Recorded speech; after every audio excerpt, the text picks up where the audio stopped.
আল্লাহ সুবহানাহু ওয়া তাআলা শুকর আদায় করছি, তিনি আমাদেরকে আজকের সিরা কনফারেন্সে বাংলাদেশ টেক্সটাইল বিশ্ববিদ্যালয় কর্তৃক আয়োজিত এই মহতি আয়োজনে অংশগ্রহণের তৌফিক দান করেছেন। সবাই বলি আলহামদুলিল্লাহ।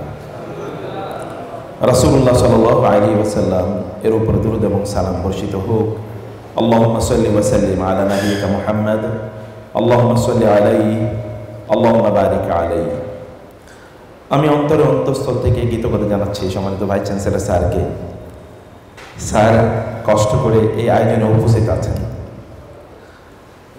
এটি a token, it indicates his deep love for the beloved messenger sallallahu alaihi wasallam.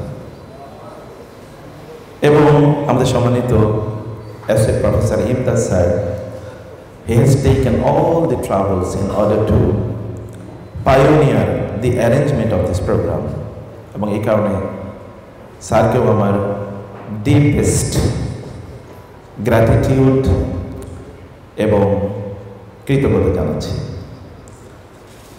আপনি যারা আছেন, আপনি হচ্ছেন আজকাল এই আয়োজনের মধ্যমণি। আপনি কষ্ট করে পরিবর্তিত বাংলাদেশে এই আয়োজনে অংশগ্রহণ করেছেন এবং আপনারা এই আয়োজনটি করার জন্য উদ্যোগী হয়েছেন। It indicates that we are open to change.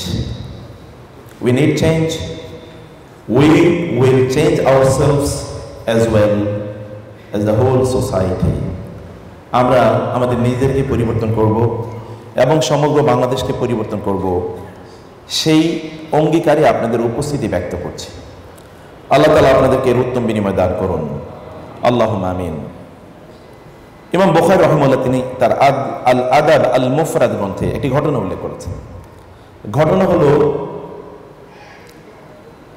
Abu Lahab সম্পর্কে।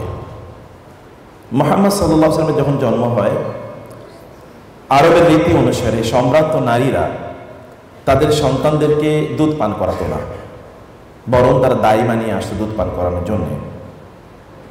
মুহাম্মদ সাল্লাল্লাহু আলাইহি ওয়াসাল্লাম এর দুধ পান করানোর জন্যে কোন একজন দাইমা নিয়োগ করার জন্য তো কিছু সময় লাগবে, কিন্তু সেই সময়ের মধ্যখানে আবু লাহাবের তার কৃতদাসী, তার নাম ছিল সুয়াইবা। সুয়াইবা কৃতদাসী মুহাম্মদ সাল্লাল্লাহু আলাইহি ওয়াসাল্লামকে প্রথম কয়েকদিন দুধ পান করালেন। এটি ছিল, তার জন্ম হয়েছে সোমবারে, আপনারা জানেন। তার জন্মের ঘটনা অথবা এই সংবাদ নিয়ে আবু লাহাব তখন অবস্থান করছিল বাইতুল্লাহর ছায়ায়, বাইতুল্লাহর চত্বরে। সুয়াইবা গেলেন দৌড়ে এবং বললেন যে আপনার একটি ভাতিজা জন্ম নিয়েছে। আবু লাহাব সেটি শুনে খুব আনন্দিত হলেন। ভাতিজা জন্ম নিয়েছে, কারণ তার ভাই মারা গিয়েছেন অনেক আগেই, ভাতিজা জন্ম নিয়েছে। তিনি সুয়াইবাকে বললেন, সুয়াইবা তুমি এত সুন্দর সংবাদ আমার জন্য নিয়ে এসছো, যাও তোমাকে আজ থেকে মুক্ত করে দিলাম, স্বাধীনা করে দিলাম। এখন থেকে তোমার আর স্লেভারি সার্ভিটিউড এর মধ্যে তোমাকে আর থাকতে হবে, নাও ইউ আর ফ্রি। এবং তারপরে তিনি আবার এই সদ্যভূমিষ্ঠ মুহাম্মদকে সাল্লাল্লাহু আলাইহি ওয়াসাল্লাম দুধ পান করিয়েছেন। এই যে সোমবারে তিনি যে এতটুকু আনন্দ প্রকাশ করেছেন, এই জন্য ইমাম বুখারী বলে তার আল আদাব আল মুফরাদে উল্লেখ করছেন, আল্লাহ সুবহানাহু ওয়া তাআলা প্রতি সোমবারে জাহান্নামে আবু লাহাবের শাস্তিটাকে একটু কমিয়ে দেন। It is only because he was delighted and expressed his delightfulness hearing the message of the birth of the Prophet sallallahu alaihi wasallam. এবং এই কারণে কবি বলেছেন, إذا كان هذا كافر جاء ذمه وتبت يداه في الجحيم مخلدا أتى أنه في يوم الاثنين دائما يخفف عنه بالسرور بأحمدا فما الظن بالعبد الذي كان عمره بأحمد مسرورا ومات مؤحدا। তিনি বললেন, আপনার ধারণা কি, যখন এই কাফের যার নিন্দা কোরআন আল্লাহ সুবহানাহু ওয়া তাআলা উল্লেখ করেছেন এবং ওয়াতাব্বাত ইয়াদাহু ফিল জাহিমি মুখাল্লাদা, আল্লাহ বলেছেন তাব্বাত ইয়াদা আবি লাহাবিন ওয়া তাব্বা, আবু লাহাবের দুহাত ধ্বংস হোক এবং তার নিজেরও ধ্বংস হোক এবং জাহান্নামে সে চিরস্থায়ী থাকবে। আতা আন্নাহু ফি ইয়াউমিল ইসনাইন দাইমান, and it happens and it is recorded as a statement of the Prophet sallallahu alaihi wasallam that his punishment in the grave will be lessened on every Monday, যে প্রতি সোমবারে তার শাস্তির জাহান্নামে একটু কমিয়ে দেওয়া হবে, ইউখাফফাফু আনহু বিসসুরুরি বিআহমাদা, কারণ he expressed his delightfulness at the birth of the messenger of Allah. মুহাম্মাদের জন্ম হয়েছে সাল্লাল্লাহু আলাইহি ওয়াসাল্লাম এতটুকুতে আনন্দ প্রকাশ করার জন্য।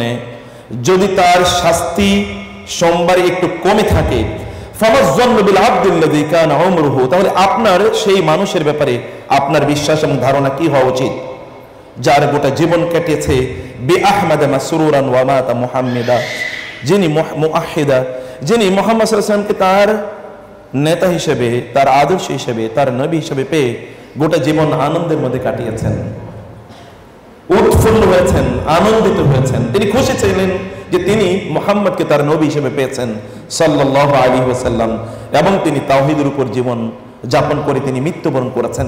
তার সাথে তাহলে আল্লাহ তাআলার ট্রিটমেন্টটা কেমন হবে? রাসূল সাল্লাল্লাহু আলাইহি ওয়াসাল্লাম একবার বসেছিলেন, একজন নারী তার পাশে দিয়ে যাচ্ছিলেন। রাসূলুল্লাহ সাল্লাল্লাহু আলাইহি ওয়াসাল্লাম সাহাবায়ে কেরামদেরকে তার কাছে যে খাবারগুলো ছিল এগুলো ডিস্ট্রিবিউট করছিলেন। ওই নারী ওই দিক দিয়ে যাচ্ছিলেন এবং তিনি রাসূলুল্লাহ সাল্লাল্লাহু আলাইহি ওয়াসাল্লামকে সদা সর্বদা গালিগালাজ করতেন। এবার তিনি একটু in order to make mockery of the Prophet sallallahu alaihi wasallam তাকে বলেন, ইয়া মুহাম্মদ হাল্লা তুতঈমুনি, মুহাম্মদ তুমি খাচ্ছ, আমাকে খাওয়াবে না? সাল্লাল্লাহু আলাইহি ওয়াসাল্লাম। রাসূল সাল্লাল্লাহু একবার এইদিকে তাকান, অন্যবার ওইদিকে তাকান। তিনি আবার যখন বলেন, রাসূল সাল্লাল্লাহু তাকে বললেন যাও, এবং তাকে রাসূল সাল্লাল্লাহু এক লোকমা খাবার তার হাতে তুলে দিলেন। তিনি একটু দূরে গেলেন, দূরে গিয়ে খাবারটা তিনি খেলেন। খেয়ে তার মধ্যে কি যেন একটা বিবর্তন হলো, তিনি দৌড়ে আসলেন এবং বললেন, এসে বলেন, ইয়া মুহাম্মদ ইজআলনি মুসলিমান, মুহাম্মদ আপনি আমাকে মুসলমান বানিয়ে আনেন প্লিজ। এক লোকমা খাবার একজন নারীর মধ্যে যদি মুহূর্তের মধ্যে বিবর্তন ঘটিয়ে দিতে পারে, তাহলে আমরা যদি রাসূলুল্লাহ সাল্লাল্লাহু আলাইহি ওয়াসাল্লামকে আমাদের জীবনের আদর্শ বানিয়ে নেই, তাহলে কি বিবর্তন বা পরিবর্তন হতে পারে? চিন্তা করে দেখেন তো। এখন থেকে 1500 বছর আগে আরবে অন্ধকারাচ্ছন্ন একটা পৃথিবীতে, পৃথিবীর সবচেয়ে অন্ধকারাচ্ছন্ন একটি জায়গা, যেটি পৃথিবীর তাবৎ সকল সভ্যতা, রোমান সভ্যতা, পারস্য সভ্যতা, চাইনিজ সভ্যতা, ইন্ডিয়ান সভ্যতা থেকে দূরে, সকল সভ্যতার আলো থেকে দূরে, নাই সেখানে কোনো এডুকেশনাল সিস্টেম, ইভেন সেখানে কোনো পলিটিক্যাল সিস্টেম ছিল না, সেখানে কোনো সমাজ ব্যবস্থা ছিল না, সেখানে কোনো অর্থনৈতিক কোনো ব্যবস্থাপনা ছিল না, কিছুই সেখানে ছিল না। এমনকি সেখানে সামাজিক অনাচার ছিল। জীবন্ত কন্যা সন্তানকে পতিত করা হতো। WWW, wine, women and war তাদের একমাত্র পলিসি ছিল। এর বাইরে তারা জীবন চিন্তাও করতে পারেনি। এমনকি তারা অর্থনৈতিক কোন রুলস রেগুলেশন সেখানে ছিল না। সেখানে rules of the jungles were the rule in that society. সেই সমাজে ডমিনেন্ট রুল ছিল জঙ্গলের রোল, মাইট ইজ রাইট, যার শক্তি আছে সেই কেবলমাত্র অন্যের উপর ছড়ি ঘোরাবে, এবং সেখানে কেবলমাত্র অন্যদের সম্পদ তারা লুট করে নিত। প্রত্যেকটি পদক্ষেপে তারা চিন্তা করতো, অপরচুনিটিতে তারা চিন্তা করতো যে কাকে ধরা যায়, কাকে হত্যা করা যায়, কার সম্পদগুলো লুণ্ঠন করা যায়। এরকম একটা চিন্তা ভাবনায় এই সকল লোকেরা সদা সর্বদা ছিল। হিজরি খ্রিস্টীয় 570 খ্রিস্টাব্দ, একবার মনে রাখবেন, মক্কার ছোট্ট একটা শহর, মক্কা শহর এখনো কিন্তু খুব বড় কোনো শহর নয়, ছোট্ট একটা শহর, ছোট্ট একটা জনপদ, উম্মুল কোরা বলে আল্লাহ সুবহানাহু ওয়া তাআলা যেটিকে উল্লেখ করেছেন। এইরকম একটি জনপদে একজন মহা শিশুর, মানব শিশুর মধ্যে মহান শিশুর জন্ম হয় 570 খ্রিস্টাব্দ, যখন ওই অঞ্চলে সভ্যতার কোনো আলো নাই সেখানে। এমন একটা সময় তিনি সেখানে জন্মগ্রহণ করেন। কিন্তু এই মক্কা, যদিও এর আগে এখানে one of the greatest prophet Ibrahim আলাইহিস সালাতু ওয়াস সালাম এখানে এসেছিলেন, এবং যখন তিনি তার স্ত্রী এবং তার সন্তানকে এখানে রেখে যান, তখন তিনি বলেন দুহাত তুলে আল্লাহর কাছে, রব্বানা ইন্নী আসকানতু মিন যুররিয়াতি বিওয়াদিন গায়রি জি জারইন ইনদা বাইতিকাল মুহাররাম রব্বানা লিয়ুকিমুস সালাহ। ইব্রাহিম তার সন্তানকে যখন এখানে রেখে যান, তার স্ত্রীকে যখন এখানে রেখে যান, তখন একটা দুধু মরুভূমি ছাড়া কিছুই নয়। কেবল পাথুরে কিছু পাহাড় আছে, লাভা আছে, এখানে ভয়াবহ স্কর্চিং সান, অর্থাৎ সূর্যের এত তেজস্ক্রিয়া এখানে পড়ে, যেখানে মানুষ বসবাস করার মতো কোনো অবস্থা নেই, কোনো গাছগাছালি এখানে উৎপাদন হওয়ার মতো মাটিই নেই, এখানে কোনো পানির অস্তিত্ব নাই, আশপাশে কোনো মানুষ নাই। এরকম একটা জায়গায় তিনি তার সন্তানকে রেখে যান, তার স্ত্রীকে রেখে যান। কিছুদিন পর তার সন্তান যখন বড় হয়, সেই সন্তানকে নিয়ে তিনি সেখানে বাইতুল্লাহ নির্মাণ করেন আল্লাহর নির্দেশে। ওয়াইয ইয়ারফাউ ইব্রাহিমুল কওয়াইদা মিনাল বাইত ওয়া ইসমাঈল রব্বানা তাকাব্বাল মিন্না ইন্নাকা আনতাস সামিউল আলিম। তিনি এটা নির্মাণ করে গিয়েছেন 1000 বছর আগে, কিন্তু তারপরে তিনি যে তাওহীদের বীজ এখানে বপন করে গিয়েছিলেন, তারই পরবর্তী অধস্থন বংশধরেরা অর্থাৎ কোরাইশরা এটাকে নির্বিশেষে তারা ভুলে যায়। বরং যে বাইতুল্লাহ তাওহীদের জন্য নির্মাণ করা হয়েছিল, সেখানে তারা 360টি মূর্তি তারা স্থাপন করে, আপনি জানেন। এবং এই মূর্তিকে কেন্দ্র করে তারা সেখানে বিভিন্ন ধরনের মেলা তারা আয়োজন করত। এগুলোকে কেন্দ্র করে তারা সেখানে বছরে মিলিত হতো, অথবা তাদের যদি পিলগ্রিমেজের কথা বলি, তীর্থস্থান, তাহলে এই উপাস্যগুলোকে কেন্দ্র করে, এই আইডলসগুলোকে কেন্দ্র করে, তাদের সেই গডস অ্যান্ড গডেসেস ইত্যাদিকে কেন্দ্র করে তারা সেখানে একত্রিত হতো। সেখানে ছিল তাদের চারিত্রিক অনাচার, সেখানে ছিল ব্যাপক পরিমাণে। এবং সেখানে উল্লেখ করার মতো অল্প কয়েকটি গুণ ছাড়া খুব বড় কোনো গুণ এই সকল ব্যক্তিদের ছিল না। বরং তারা নারীদেরকে পৃথিবীর সবচেয়ে শোষণ যদি অথবা বৈষম্য যদি বলি কোন সমাজে, তাহলে সেই সমাজটি ছিল পরিপূর্ণভাবে একটা বৈষম্যের সমাজ।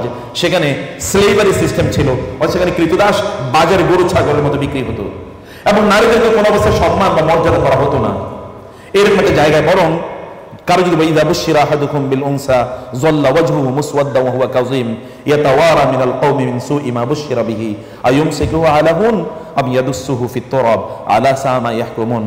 যদি তাদের কোনো কন্যা সন্তান হয়েছে, এই সংবাদ যদি তাদেরকে দেয়া হতো, তাহলে লোকালয় থেকে তারা দূরে সরে যেত।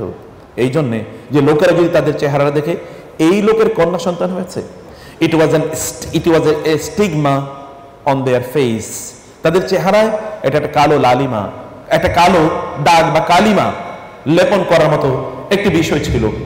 এরকম it was a complete chaos and anarchy। এখানে আসলে chaos এবং anarchy ছাড়া কোন একটা অবস্থা ছিল না।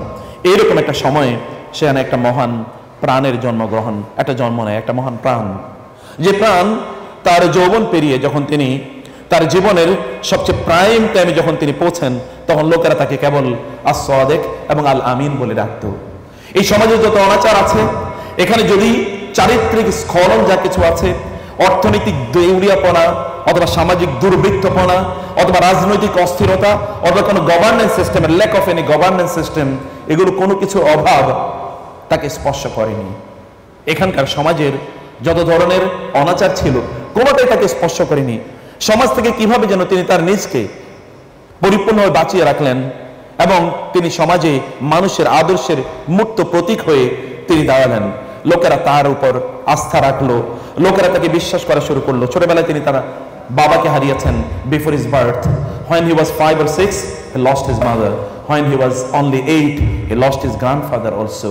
Without any shelter, he was being brought up by his uncle. তার মা নাই, তার বাবা নাই, এবং তার দাদা নাই।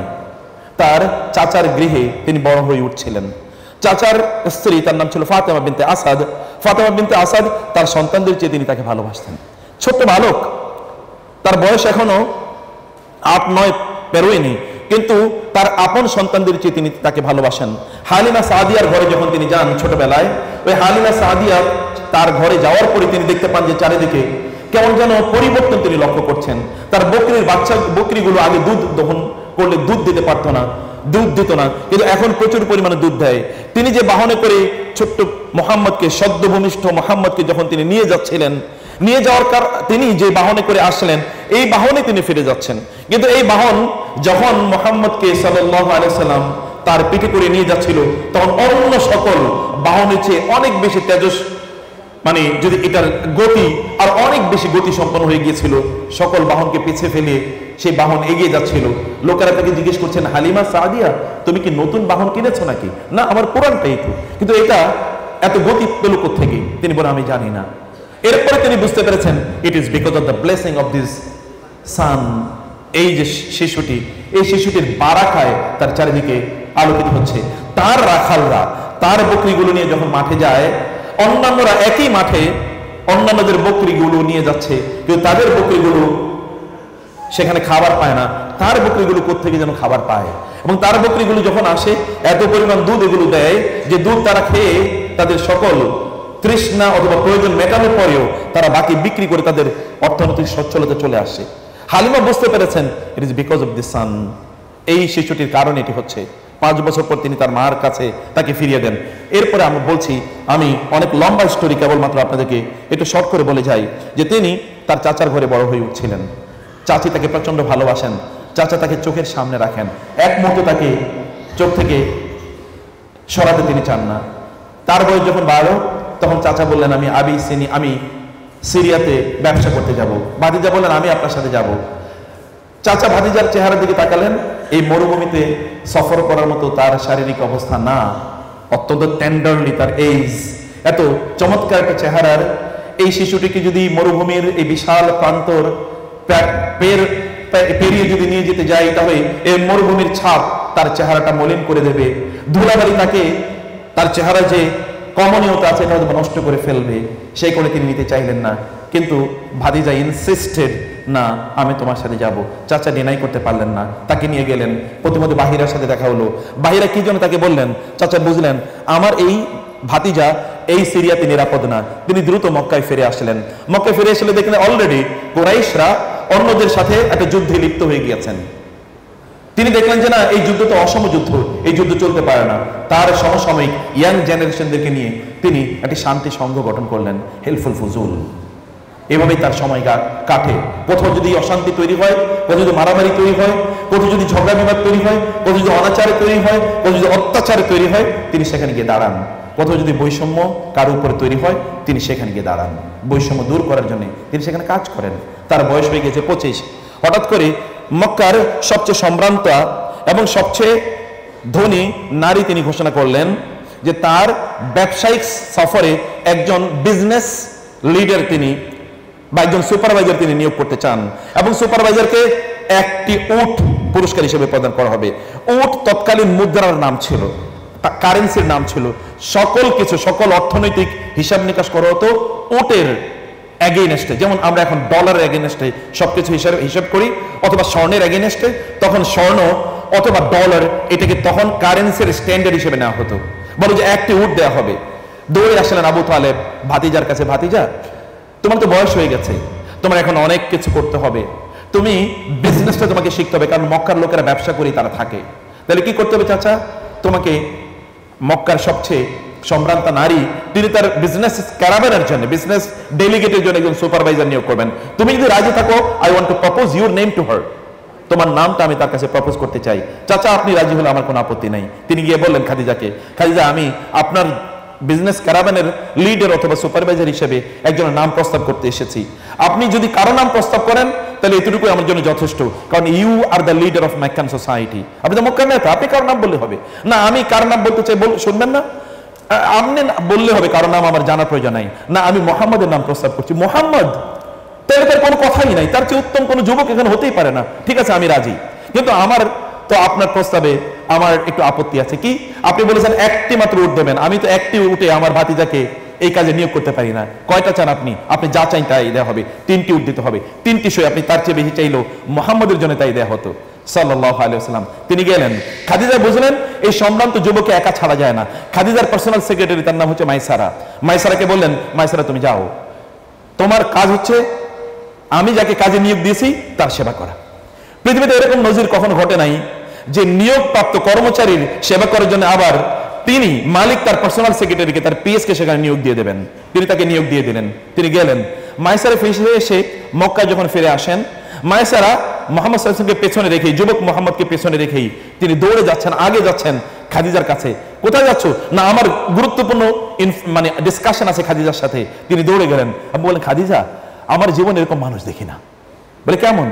বলছে এত মেটিকুলাস, এত অনেস্ট, এত সৎ একজন মানুষ হতে পারে, এবং যিনি তাকে নিয়োগ দিয়েছেন তার স্বার্থ রক্ষা করার জন্য এতটা সিনসিয়ার হতে পারে একজন মানুষকে যদি আমি চোখ কাছ থেকে না দেখতাম তাহলে বুঝতে পারতাম না মোহাম্মদ ইজ রিয়েলি আনপ্যারালাল।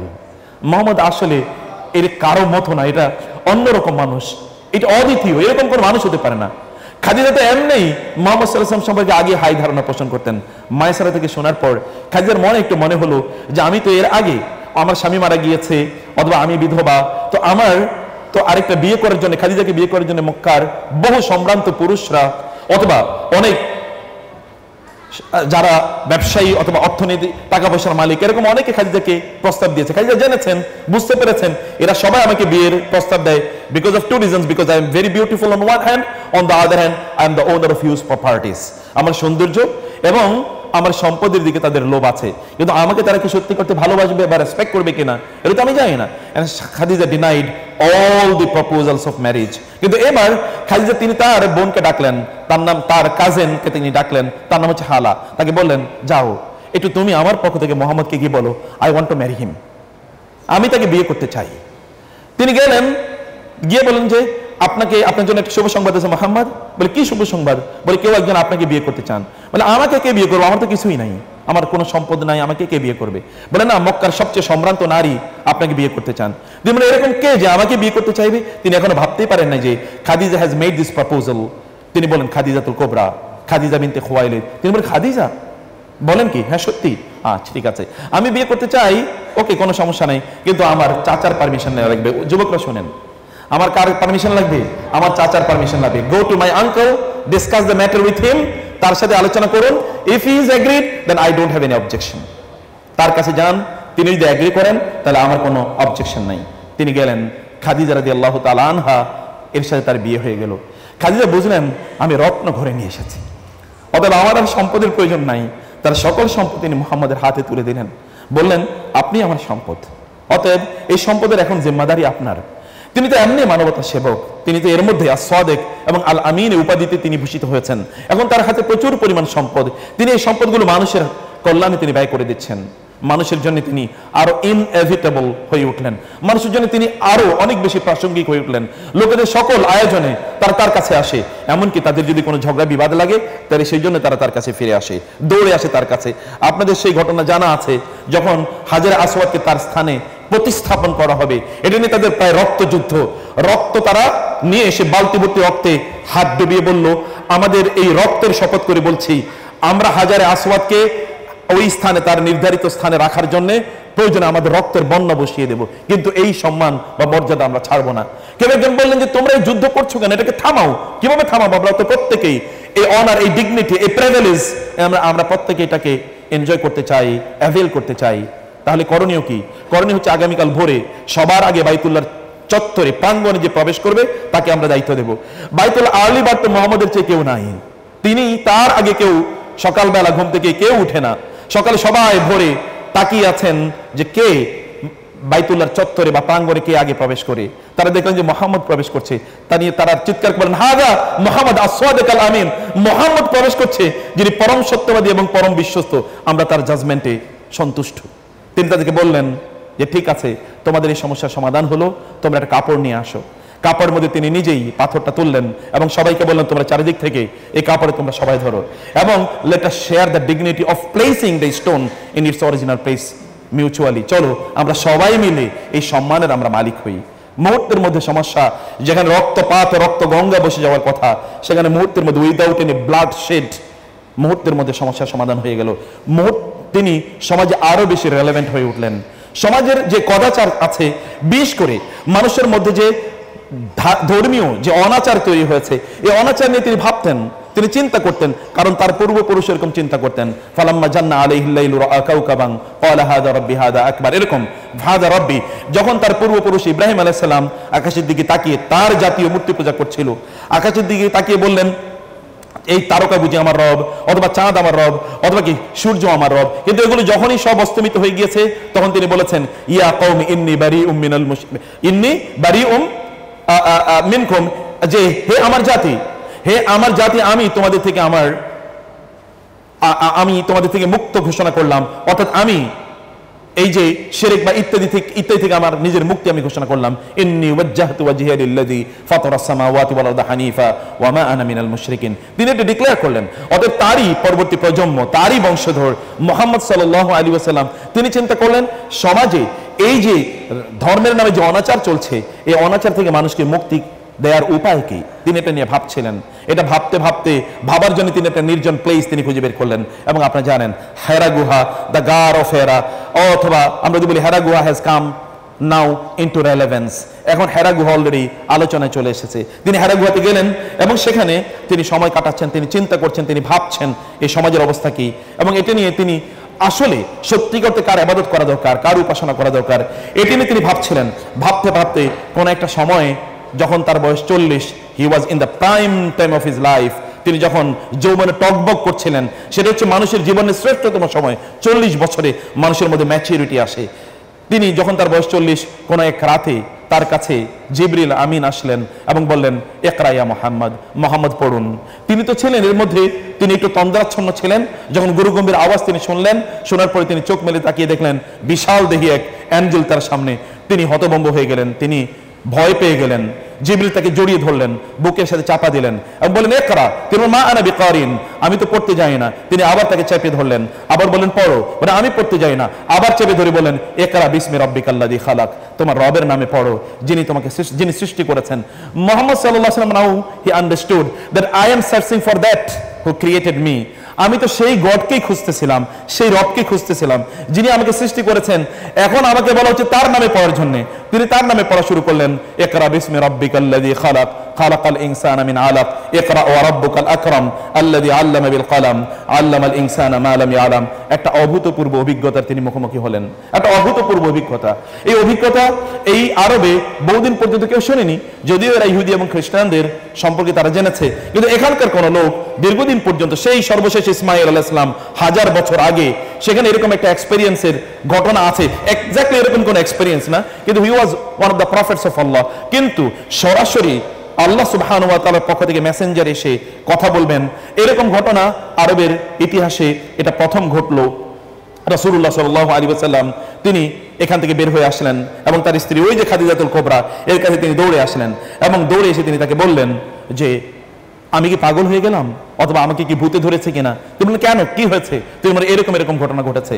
তার স্ত্রী তাকে সান্ত্বনা দিলেন এবং বললেন, কাল্লা ওয়াল্লাহি লা ইউখজিকাল্লাহু আবাদা, কখনোই নয়, আপনার রব আপনাকে কখনোই অপমানিত করতে পারেন না, লাঞ্ছিত করতে পারেন না। আপনি না আল আমিন, আপনি না সাদেক, আপনি তো পরম সত্যবাদী, আপনি না পরম বিশ্বস্ত, আপনি না মানুষের সাহায্যে এগিয়ে আসেন, আপনি মানুষের দরিদ্র লোকদের সাহায্যে আপনি যান, আপনি না মিসকিন অথবা যারা আল আরমিলা অর্থাৎ যারা বিধবা, অথবা যারা অসহায়, অথবা যারা ইয়াতীম, অথবা যারা অস্ত্রহীন, মানে বস্ত্রহীন আছে, খাদ্যহীন আছে, আপনি তাদের সাহায্যে এগিয়ে যান। এরকম একজন ব্যক্তিকে আল্লাহ তাআলা অপমানিত করতে পারেন না, আপনি অপমানিত হবেন না। তার স্ত্রী প্রথম তাকে বললেন, আশহাদু আন্নাকা রাসূলুল্লাহ, আমি সাক্ষ্য দিচ্ছি আপনি আল্লাহ সুবহানাহু ওয়া তাআলার রাসূল। তার নবুয়তের জীবন শুরু হলো। তিনি শুয়ে আছেন, আল্লাহ তাআলা বললেন, ইয়া আইয়ুহাল মুদ্দাসসির কুম ফাআনজির ওয়া রাব্বাকা ফাকাব্বির ওয়া সিয়াবাকা ফাতাহির ওয়ার রুজ্জা ফাজুর ওয়া লা তামনুন তাস্তাকসির ওয়া লিরাব্বিকা ফাসবির ফাইযা নুকিরা ফিন নাকুর ফাযালিকা ইয়াউমিদিন ইয়াউমুন আসির আলাল কাফিরিনা গায়রু ইয়াসির। তিনি তাকে বলেন, ইয়া আইয়ুহাল মুদ্দাসসির, হে কম্বল দিয়ে নিজে শুয়ে আছেন কেন? কোন দাঁড়ান, ফাআনজির, আপনি মানুষকে সতর্ক করুন, ওয়া রাব্বাকা ফাকাব্বির, এবং আপনি আপনার রবের তাকবীর ঘোষণা করুন। তাকবীর হবে কার জন্য? আল্লাহর জন্য। লিল্লাহি তাকবীর, আল্লাহ সুবহানাহু ওয়া তাআলা তাকবীর হবে, আল্লাহ সুবহানাহু ওয়া তাআলা তাকবীর আপনি ঘোষণা করুন। আল্লাহ সুবহানাহু ওয়া তাআলা তার রাসূলকে জানিয়ে দিলেন এবং তার রাসূলকে তিনি নির্দেশনা প্রদান করলেন, আপনি মানুষকে দিনের প্রতি আহ্বান করুন। তিনি আহ্বান করা শুরু করলেন এবং আহ্বানে প্রথমে সাড়া দিল পৃথিবীর ইতিহাসে এটা কেবলমাত্র প্রথমেই ঘটেছে। তারা সবচেয়ে বেশি নিকটজন যারা তার ডাকে সবার প্রথমে সাড়া দিয়েছে। আমরা নূহ আলাইহিস সালামের ঘটনা জানি এবং লূত আলাইহিস সালামের ঘটনা জানি। তার নিকটজনরা তার অর্থাৎ তার স্ত্রী, তাদের স্ত্রীরা তাদের বিরোধিতা করেছে। নূহ আলাইহিস সালামের ছেলেই তো তার বিরোধী ছিল এবং তার স্ত্রী কানাত মিনাল গাবিরিন, আল্লাহ সুবহানাহু ওয়া তাআলা বলেছেন যে তিনি ছিলেন ওই পশ্চাৎপদ ব্যক্তিদের অন্তর্ভুক্ত। এরকম অনেক ঘটনা ঘটেছে, কিন্তু মানবতার ইতিহাসে এটাই প্রথম ঘটলো যে সবচেয়ে নিকটজন এর মধ্যে একজন বাদ নাই যারা তার প্রতি ঈমান আনে নাই। তারা ঈমান আনলেন খাদিজা, ঈমান আনলেন তার ঘরে বড় হয়ে উঠছে আলী ইবনে আবি তালেব, ঈমান আনলেন আবু বকর as-সিদ্দিক এবং অন্যান্যরা তার প্রতি ঈমান আনলেন। তার কাজের তার ভৃত্য বা তার কৃতদাস নামে যায়েদ ইবনে হারেসা নামে পরিচিত, তিনি ঈমান আনলেন। অন্যান্য এরকম লোকেরা তার প্রতি মুহাম্মদুর রাসূলুল্লাহ সাল্লাল্লাহু আলাইহি ওয়াসাল্লাম এর প্রতি ঈমান আনলো। 4 বছর এইভাবে অতিক্রান্ত হচ্ছে। তিনি দাওয়াত দিচ্ছেন, লোকেরা ঈমান আনছে। দাওয়াত দেওয়ার জন্য তিনি কিছু স্ট্র্যাটেজি নিয়েছেন। তিনি লোকদেরকে তার ঘরে ডাকলেন এবং তাদেরকে খাওয়ালেন, কখনো কখনো নৈশভোজ, কখনো কখনো দুপুরের খাবার খাইয়ে তারপরে তিনি তাদেরকে বললেন, আমি আল্লাহর পক্ষ থেকে রাসূল হিসেবে প্রেরিত হয়েছি। কখনো কখনো তারা মনোযোগ দিয়ে শুনেছেন, কখনো কখনো তারা ব্লেম দিয়ে সেখান থেকে চলে গিয়েছেন। সাফা পাহাড়ের পাদদেশে দাঁড়িয়ে তিনি তাদেরকে বলেন, হে লোকেরা, আমি তোমাদেরকে একটি ইয়া মাশারা কুরাইশ, আরবরা এটা বলতো এখন মাইকে ঘোষণা দেওয়ার মতো, ইয়া মাশারা কুরাইশ, ও কুরাইশ কমিউনিটি। যখন তিনি এটা বলেছেন, কুরাইশরা হুড়মুড় করে, ছোট্ট একটা শহর তো, এই হুড়মুড় করে তারা সবাই একত্রিত হলো এবং বললেন, আমি তোমাদেরকে একটি সতর্কবাণী করার জন্য এখানে ডেকেছি। কি সতর্কবাণী? আমি যা বলি তোমরা কি বিশ্বাস করবে? কেন বিশ্বাস করবো না? আমাদের জীবনে আপনাকে কোনোদিন মিথ্যা কথা বলতে শুনি নাই, অত বিশ্বাস তো করবোই। আমি যদি তোমাদেরকে বলি এই পাহাড়ের অপর প্রান্তে একদল সৈন্য আছে তোমাদেরকে আক্রমণ করার জন্য, তোমরা কি বিশ্বাস করবে? কেন বিশ্বাস করবো না? আপনি যা বলেন সত্যই বলেন, আমরা বিশ্বাস করব। আমি তোমাদেরকে তার চেয়ে ভয়াবহ জিনিস সম্পর্কে সতর্ক করছি, তা হলো তোমরা যদি আল্লাহর প্রতি বিশ্বাস না করো, তাহলে জাহান্নামের ভয়াবহ শত্রু যেটি তোমাদের, সেই শত্রু তোমাদেরকে আক্রমণ করবে, তোমাদেরকে জাহান্নামের ভয় আমি তোমাদেরকে দেখাচ্ছি। আবু লাহাব সেখানে হাত তুলে বলল, তুব্বাল্লাকা ইয়া মুহাম্মদ, মুহাম্মদ তোমার ধ্বংস হোক, তুমি কি আমাদেরকে এই জন্য ডেকেছো? সাথে সাথে কোরআনের সূরা নাজিল হয়ে গেল, তাব্বাত ইয়াদা আবি লাহাবিন ওয়া তাব্বা। আবু লাহাব তার দুহাত উঁচিয়ে যখন আপনাকে বলেছে যে আপনার হাত ধ্বংস হোক, তখনই ঘোষণা করে দিলাম ওর দুহাত ধ্বংস হবে।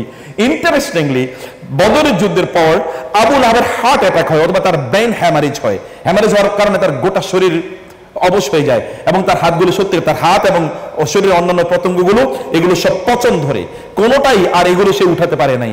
আল্লাহ সুবহানাহু ওয়া তাআলা বলেছেন এই ঘটনা, আল্লাহ সুবহানাহু ওয়া তাআলা বলেছেন হয়তো 12 বছর আগে বা 13 বছর আগে, 12-13 বছর পরে সত্যিকার অর্থে এটি ঘটেছে।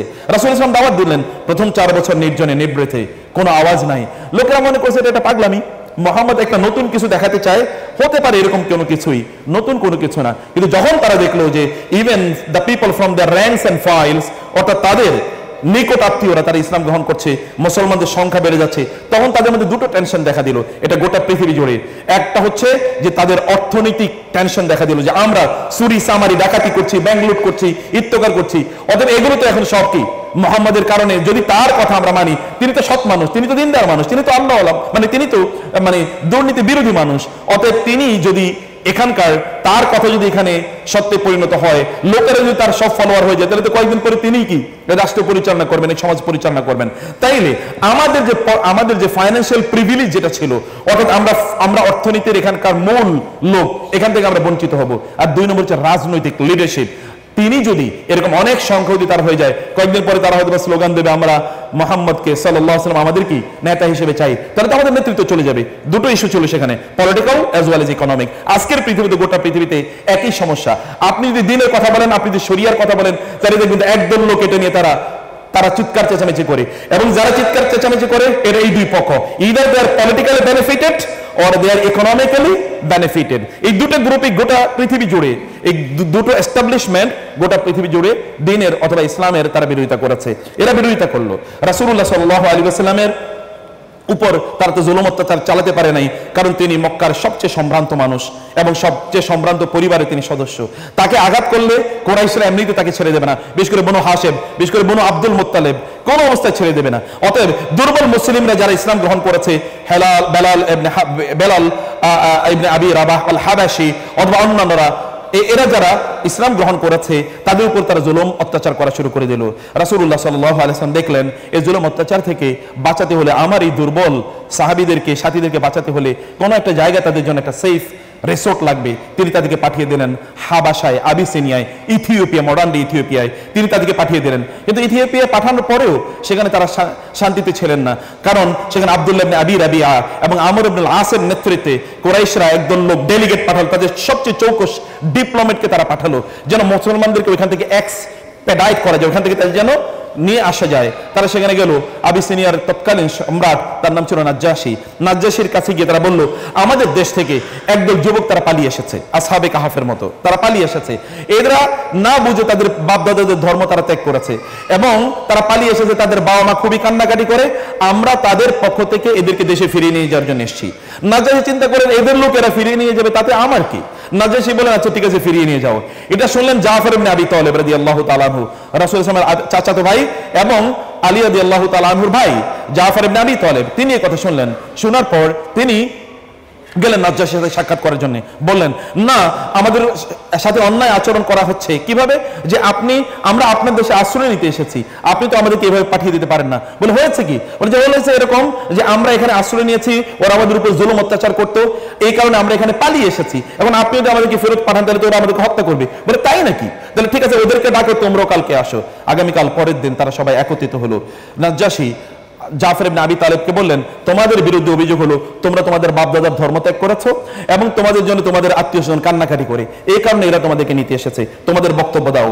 তিনি বললেন, আইয়ুহাল মালিক কুন্না কওমান আহলি জাহিলিয়াতিন, হে সম্রাট, আমরা ছিলাম জাহিলি যুগে, অজ্ঞতার যুগে বসবাস করছিলাম। আমরা নাবুদুল আসনাম, আমরা মূর্তি পূজা করতাম। ওয়ানাকুলুল মাইতা, আমরা মৃত প্রাণীর গোশত ভক্ষণ করতাম। ওয়ানাতিল ফাওয়াহিশ, আমরা অশ্লীল কাজ করতাম, চারিত্রিক হীন কাজ আমরা করতাম। ওয়ানাক্তাউল আরহাম, আত্মীয়তার সম্পর্ক নষ্ট করতাম। ওয়ানুসিউল জিওয়ার, আমরা প্রতিবেশীর সাথে খারাপ আচরণ করতাম। ওয়ায়াকুলুল কাওয়্যু মিন্নাদ দাঈফ, আমাদের মধ্যকার শক্তিশালীরা দুর্বলদের উপর জুলুম অত্যাচার করত। ফাকুন্না আলা যালিকা, আমরা এই অবস্থায় ছিলাম। হাত্তা বাসাল্লাহু ইলাইনা রাসূলান মিন্না, আনটিল আল্লাহ সুবহানাহু ওয়া তাআলা sent a Messenger from ourselves, আমাদের মধ্যকার একজনকে আমাদের মধ্যে তিনি নবী হিসেবে পাঠালেন। নারিফু নাসাবাহু ওয়া সিদকাহু, আমরা তার বংশ জানি, তিনি আরবের সবচেয়ে শ্রেষ্ঠ বংশের মানুষ তিনি। ওয়া সিদকাহু, এবং তিনি আরবের সবচেয়ে সত্যবাদী মানুষ।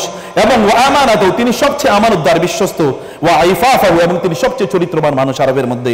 ফাদাআনা ইলাল ইসলাম ইলাল্লাহি, তিনি আমাদেরকে আল্লাহর প্রতি ডাকলেন, যেন লিনুওয়াহিদাহু, যেন আমরা আল্লাহর একত্ববাদ ঘোষণা করি। ওয়া না'বুদাহু, যেন কেবল তারই ইবাদত করি। ওয়া নাখলাউ মা কুন্না না'বুদু, আমরা এর আগে যে কিছুর মূর্তির পূজা করতাম এগুলো থেকে আমরা আমাদের নিজেকে এবার মুক্ত করলাম। ওয়া আবাউনা মিন দুনহি মিনাল হিজারাতি ওয়াল আওসান, আমাদের পূর্বপুরুষরা যে পাথরের পূজা করত, মূর্তির পূজা করত, এগুলো থেকে আমাদের নিজেকে আমরা মুক্ত ঘোষণা করেছি। ওয়া আমারানা বিসিদকিল হাদিস, তিনি আমাদেরকে নির্দেশ প্রদান করতেন আমরা যেন কখনো মিথ্যা কথা না বলি। ওয়া আদাইল আমান, আমরা যেন আমানত মানুষের কাছে ফিরিয়ে দেই। ওয়া সিলাতির রাহিম, আমরা যেন আত্মীয়তার সম্পর্ক রক্ষা করি। ওয়া হুসনুল জিওয়ার, প্রতিবেশীর সাথে ভালো আচরণ করি। ওয়াল কাফ আনিল মাহারিম ওয়াদ দিমা, আমরা যেন মানুষের রক্তপাত না করি এবং আমরা যেন মানুষের হুরমত, তাদের সম্মান এবং মর্যাদাকে যেন রক্ষা করি। ওয়া নাহানা আনিল ফাওয়াহিশ, তিনি অশ্লীলতা থেকে তিনি আমাদেরকে নিষেধ করেছেন। ওয়া কাউলা জুর, মিথ্যা কথা বলে থেকে তিনি আমাদেরকে নিষেধ করেছেন। ওয়া আকলা মালিল ইয়াতীম, আমরা যেন ইয়াতীমের সম্পদ ভক্ষণ না করি, এই ব্যাপারে তিনি আমাদেরকে বলেছেন। ওয়া কাযফিল মুহসানাত, আমরা যেন দিনদার সতীসাধ্যী নারীদেরকে মিথ্যা অপবাদ না দেই। ওয়া আমারানা আন না'বুদাল্লাহ ওয়াহদাহু, তিনি বলেছেন আমরা কেবল যেন আল্লাহর ইবাদত করি। লা নুশরিকা বিহি শাইআ, তার সাথে কাউকে শিরক না করি। ওয়া আমারানা বিস-সালাতি ওয়াজ-যাকাতি ওয়াস-সিয়াম, তিনি আমাদেরকে নামাজ, রোজা এবং যাকাতের ব্যাপারে নির্দেশ প্রদান করেছেন। ফাআদ্দাদা আলাইহি উমুর আল ইসলাম, তিনি সব কিছু তাকে বর্ণনা দিলেন। ফাসাদদাকনাহু ওয়া আমান্না বিহি, তখন আমরা তাকে সত্যবাদী হিসেবে বিশ্বাস করলাম, তার প্রতি ঈমান আনলাম এবং ওয়াত্তাবানাহু আলা মা জাআ বিহি, তিনি যা বলেছেন আমরা তা মেনে নিলাম, কারণ তিনি যা বলেছেন হি ইজ ডিক্টেটেড বাই আল্লাহ সুবহানাহু ওয়া তাআলা। ফাআবাদনা আল্লাহ ওয়াহদাহু ফালাম নুশরিক বিহি শাইআ, আমরা কেবল আল্লাহর ইবাদত করা শুরু করলাম, আল্লাহর শিরক থেকে নিজকে আমরা মুক্ত করলাম এবং তিনি যা হারাম করেছেন তা হারাম মেনে নিলাম, তিনি যা হালাল করেছেন তা হালাল মেনে নিলাম। এবং আমরা এই কাজ যখন করছিলাম তখন আমাদের লোকেরা আমাদের উপর জুলুম করা শুরু করলো, এরা আমাদের উপর অত্যাচার করা শুরু করলো, এরা আমাদের রক্তপাত করলো এবং বাঁচার জন্য তখন আমরা আপনার এই এলাকায় চলে এসেছি। এরপরে কি আপনি তাদের কাছে আমাদেরকে ফেরত দেবেন? তিনি বলেন না, অসম্ভব, অসম্ভব না। এদেরকে লক্ষ্য করে বলেন আমর ইবনে আস এবং আব্দুল্লাহ ইবনে আবি রাবিয়াকে বললেন যাও তোমরা তোমাদের দেশে চলে যাও, এরা আমাদের দেশে থাকবে, যাও তোমরা থাকো, নিরাপদে তোমরা থাকো। আমর ইবনে আস খুবই বুদ্ধিমান মানুষ, তিনি পরে ইসলাম গ্রহণ করেছেন। অতএব আমর ইবনে আস চিন্তা করলেন যে সর্বনাশ হয়ে গেছে, আমরা আসলাম কি জন্য, এখন দেখি বুমেরাং ব্যাকফায়ার করেছে। তারা চিন্তা করলেন তাইলে নতুন একটা ফন্দি নিয়ে যাওয়া দরকার। তারা ভাবলো যে কি বলা যায়, যেহেতু নাজ্জাশীরা খ্রিস্টান আর মুসলমানরা ঈসা আলাইহিস সালাতু ওয়াস সালামকে আল্লাহর পুত্র বলে বিশ্বাস করেন, আল্লাহর নবী বলে বিশ্বাস করে, তারা বলে পাইছি কি, তা হলো যে গিয়ে আগামীকাল নাজ্জাশীকে বলবো, নাজ্জাশী আপনি তো এদের কথা শুনে আপনি আপনি মুগ্ধ হয়ে গিয়েছেন, কিন্তু এরা কিন্তু আপনাদের বিপরীত বিশ্বাস লালন করে। এবং যেই চিন্তা সেভাবে তারা পরের দিন গেলেন এবং নাজ্জাশীর সাথে দেখা করলেন, বলেন নাজ্জাশী ইয়া আইয়ুহাল মালিক, হে সম্রাট, এরা কিন্তু আপনাদের বিপরীত বিশ্বাস করে। কি জানেন, আপনাদের মারিয়াম মাদার মেরি এবং আপনাদের জেসাস খ্রাইস্ট ঈসা এর ব্যাপারে কিন্তু ভিন্ন বিশ্বাস লালন করে। বলে কি বিশ্বাস লালন করে? বলে শুনলে আপনাদের গা শিহরিয়ে হয়ে উঠবে। বলে ঠিক আছে, ওদেরকে ডাকো। আবার ডাকা হলো, জাফরকে বললো ইয়া জাফর, আচ্ছা বলো তো তোমরা আমাদের নবী ঈসা এবং তার মা মাদার মেরি সম্পর্কে কি বিশ্বাস করো? তিনি বলেন আমরা তাই বিশ্বাস করি আমাদের উপর আমাদের রব যা নাজিল করেছেন আমাদের নবীর মাধ্যমে, আমরা তাই বিশ্বাস করি। বলে কি বিশ্বাস করো বলো তো? বলে তাহলে একটু কোরআন থেকে তেলাওয়াত করে শোনাই। বলে আচ্ছা ঠিক আছে শোনাও। তিনি বললেন, তেলাওয়াত করে গেলেন, ক্বালা ইন্নী আব্দুল্লাহ আতানিয়াল কিতাবা ওয়া জাআলানি নাবিয়্যা ওয়া জাআলানি মুবারাকান আইনামা কুনতু ওয়া আওসানি বিস সালাতি ওয়াজ যাকাতি মা দুমতু হাইয়্যা ওয়া বাররান বিওয়ালিদাতি ওয়া লাম ইয়াজআলনি জাব্বারান শাকিয়্যা ওয়াসসালামু আলাইয়া ইয়াওমা উলিদতু ওয়া ইয়াওমা আমুতু ওয়া ইয়াওমা উবআসু হাইয়্যা যালিকা ঈসা ইবনে মারইয়াম। তিনি বলেন কোরআনের কথা আমরা বিশ্বাস করি। কোরআন বলেছে ঈসা আলাইহিস সালাতু ওয়াস সালাম তিনি বললেন আমি আব্দুল, আমি আল্লাহর বান্দা, আল্লাহ তাআলা আমাকে কিতাব দিয়েছেন এবং আমাকে তিনি নবী বানিয়েছেন এবং তিনি আমাকে মোবারক, আমাকে তিনি আদেশ করেছেন আমি যেন সালাত আদায় করি, যাকাত প্রদান করি, আমার মায়ের প্রতি যেন আমি অনুগত থাকি এবং তিনি আমাকে বলেছেন আমি যেদিন জন্ম নেব, যেদিন মারা যাব, যেখানে আমি যাব না কেন সেখানে তিনি আমাকে বারাকা পূর্ণ করে দেবেন। আমাকে তিনি ছোটবেলা থেকে তিনি আমাকে নবী হিসেবে পাঠিয়েছেন। এরা যখন বলছিলেন নাজ্জাশী তিনি নিচের দিকে তাকিয়ে আছেন। যখন নাজ্জাশী তার মাথাটি উপরের দিকে তুললেন তখন দেখা গেল তার দু চোখ ভরে কেবল পানি পড়ছে। হি ওয়াজ ক্রাইং, তিনি কাঁদছিলেন এবং তার সাথে তার সভাসদ বর্গ যারা ছিল, মন্ত্রীরা যারা ছিল, তৎকালীন মন্ত্রী মানে তাদের রিলিজিয়াস পিপল অর্থাৎ তাদের ধর্মগুরুরা, তারাও সবাই কাঁদছিলেন। এটা শোনার পরে নাজ্জাশী তার চেয়ার থেকে উঠলেন এবং তার হাতে একটা লাঠি থাকতো, লাঠি দিয়ে তিনি একটা দাগ দিলেন মাটির উপরে, দাগ দিয়ে বললেন জাফর তোমাদের বিশ্বাস এবং আমাদের বিশ্বাসের মধ্যে পার্থক্য শুধুমাত্র এতটুকুই, এই যে একটা রেখা দেখছো না, এই রেখাই, এর বেশি কোনো পার্থক্য নেই। তোমাদের বিশ্বাস আর আমাদের বিশ্বাস একই। আমরা বলে আজকে লক্ষ্য করেন আমর যাও এবং জাফরকে বললেন তোমরা এখানে রাজার আলোতে থাকবে। তিনি তার লোকদেরকে লক্ষ্য করে বলেন খবরদার, এরা আমাদের এখানকার মেহমান, এদের যেন কোনো ক্ষতি না হয়, এদের যেন কোনো অসম্মান না হয়, এদের যেন কোনো জিনিসের শর্টকামিং তৈরি না হয়। We will provide everything to them.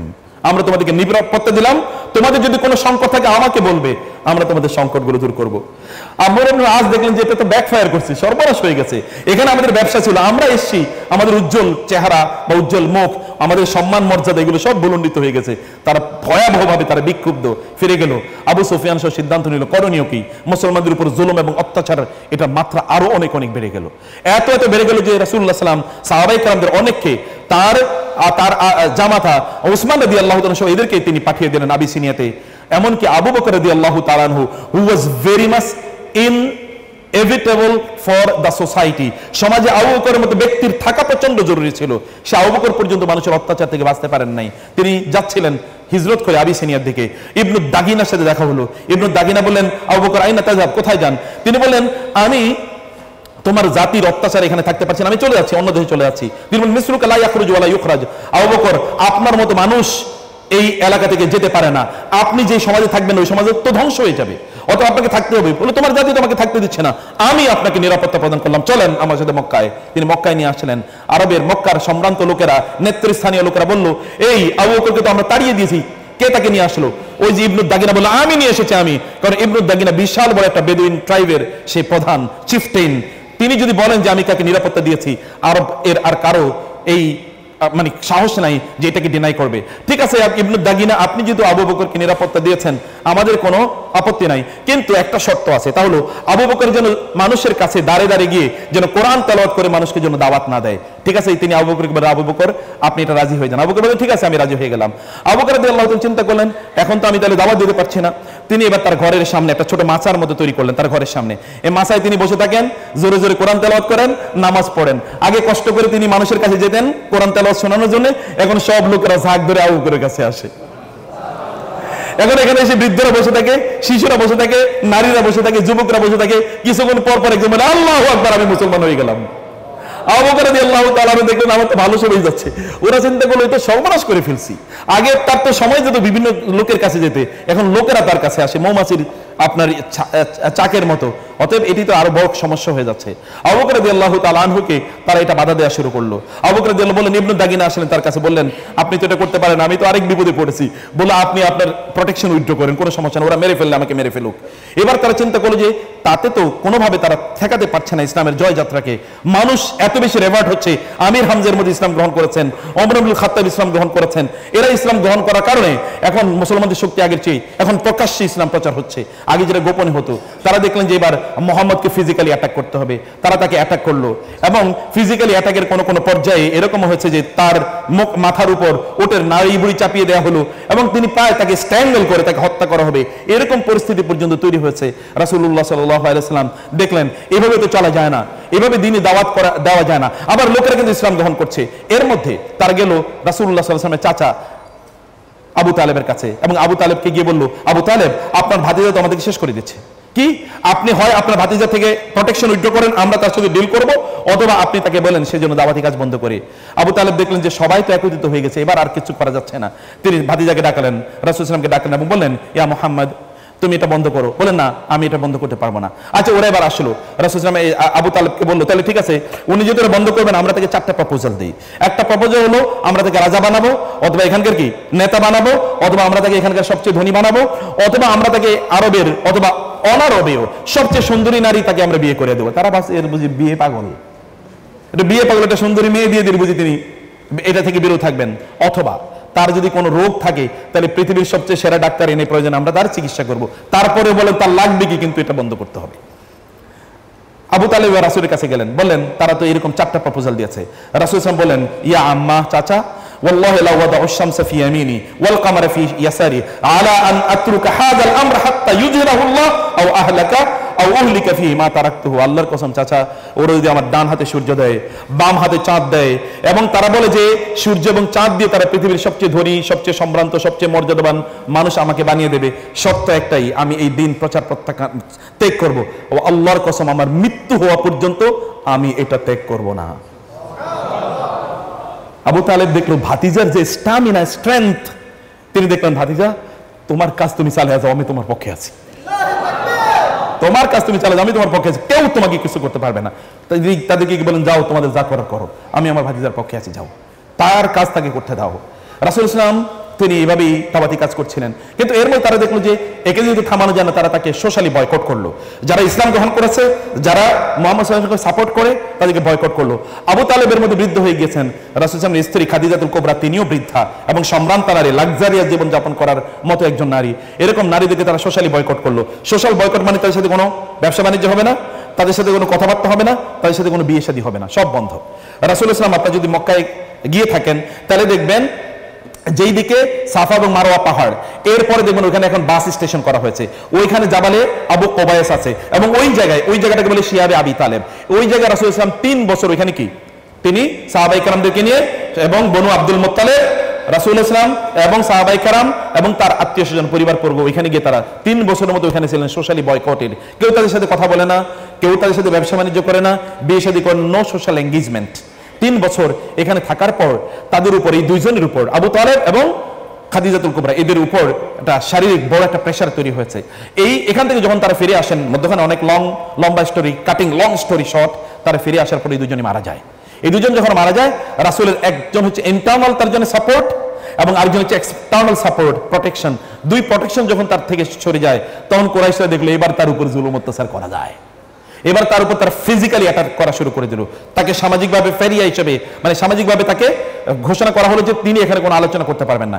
যেখানেই তিনি যান সেখানে তারা তার বিরুদ্ধে মিথ্যা আলোচনা করেন, মিথ্যা কথা বলেন, তাকে তারা সেখানে তাড়িয়ে দেন, অথবা সেখানে তার বিরুদ্ধে দাঁড়িয়ে তাকে কথা বলতে দেন না, সেখান থেকে তারা বাধা দেন তার কথাবার্তায়। রাসূল ইসলাম দেখলেন যে না, এভাবে তো দিন দাওয়াত দেওয়া যায় না। অতএব এখানে তিনি সমাজে তিনি কি নিষিদ্ধ, অন্যদিকে এখানে কথাও বলতে পারেন না, একেবারে এমন একটা অবস্থা যেখানে সাফোকেটিং। তিনি সিদ্ধান্ত নিলেন তিনি যাবেন তায়েফে দাওয়াত দেওয়ার জন্য। এবং আপনি জানেন যে তায়েফে যখন তিনি দাওয়াত দিতে যান, তখন তার চাচা আবু লাহাব তার সাথে যায়। তিনি দাওয়াত দিতে যেখানে দাঁড়ান, সেখানে আবু লাহাব দাঁড়িয়ে বলে, এই তোমরা কি জানো ওনার সাথে আমার কি সম্পর্ক? বলে, হ্যাঁ জানি তো, সে তো আমার ভাতিজা। আচ্ছা, ভাতিজার সম্পর্কে কি আমি বেশি জানি না তোমরা বেশি জানো? বলে, আপনি বেশি জানেন, আমি সাক্ষ্য দিচ্ছি সে মিথ্যাবাদী। লোকেরা কি আর তার কথা শুনবে? Situation was worsening day by day, এরকম অবস্থা ছিল। এবং কোন একটা সময় তায়েফের অবস্থা তো আপনারা জানেন, রাসূল ইসলামকে পাগলা শিশুদেরকে যখন, বা কিশোরদেরকে, কিশোর গ্যাং যখন তার বিরুদ্ধে লেলিয়ে দেওয়া হলো, তারা তাকে পাথর দিয়ে আঘাত করে জর্জরিত করে ফেললো। রাসূল রক্তাক্ত হয়ে পড়ে গেলেন। আব্বাসের সাথে তার কনভারসেশন, আব্বাসের বাগানে গিয়ে তিনি পড়ে গেলেন। আপনারা যখন হজ উমরা করতে যাবেন এই জায়গাগুলো নিশ্চয়ই আপনারা দেখবেন। রাসূলুল্লাহ সাল্লাল্লাহু আলাইহি ওয়াসাল্লাম, আমি এগুলো আর বলছি না, আব্বাসের সাথে তার কনভারসেশন। আব্বাস যখন দেখলেন যে তিনি বেহুশ হয়ে পড়ে গিয়েছেন, আব্বাস সেখানে উতবা এবং সায়বা এই দুজন বাগানে, এই দুজন মক্কার, এদের মধ্যে তায়েফে তাদের বড় বাগান ছিল, ব্যবসা ছিল তাদের। এখানে এই দুইজনের তাদের কৃতদাস ছিল আব্দাস ছিল সেখানকার মালি। আব্দাস যখন দেখলো যে তিনি এখানে পড়ে গিয়েছেন বেহুশ হয়ে, আব্দাস দৌড়ে আসলেন, একটু পানি আনলেন, একটু খেজুর আনলেন। এগুলো যখন তাকে দেয়া হলো, তখন তিনি একটু হুঁশ ফিরে পেলেন, এবং তাকে দেওয়া হলো খেজুর খাওয়ার জন্য। তিনি খেজুর নিয়ে বিসমিল্লাহ বলে তিনি খাওয়া শুরু করলেন। আব্দাস একটু অবাক হয়ে বললেন, বিসমিল্লাহ? বলে হ্যাঁ বিসমিল্লাহ। বলে এই অঞ্চলে তো আমি কোনোদিন বিসমিল্লাহ বলতে শুনি নাই, এই অঞ্চলের লোকেরা তো বলে বিসমিকা আল্লাহুম্মা, বিসমিকা আল্লাহুম্মা, তা আপনি বিসমিল্লাহ বলেন। বলে আমি তো নবী। তুমি কে? বলে আমি আব্বাস। কোথেকে এসছো তুমি, কোন এলাকার? বলে আমি তো ইরাকের ওই অঞ্চলের।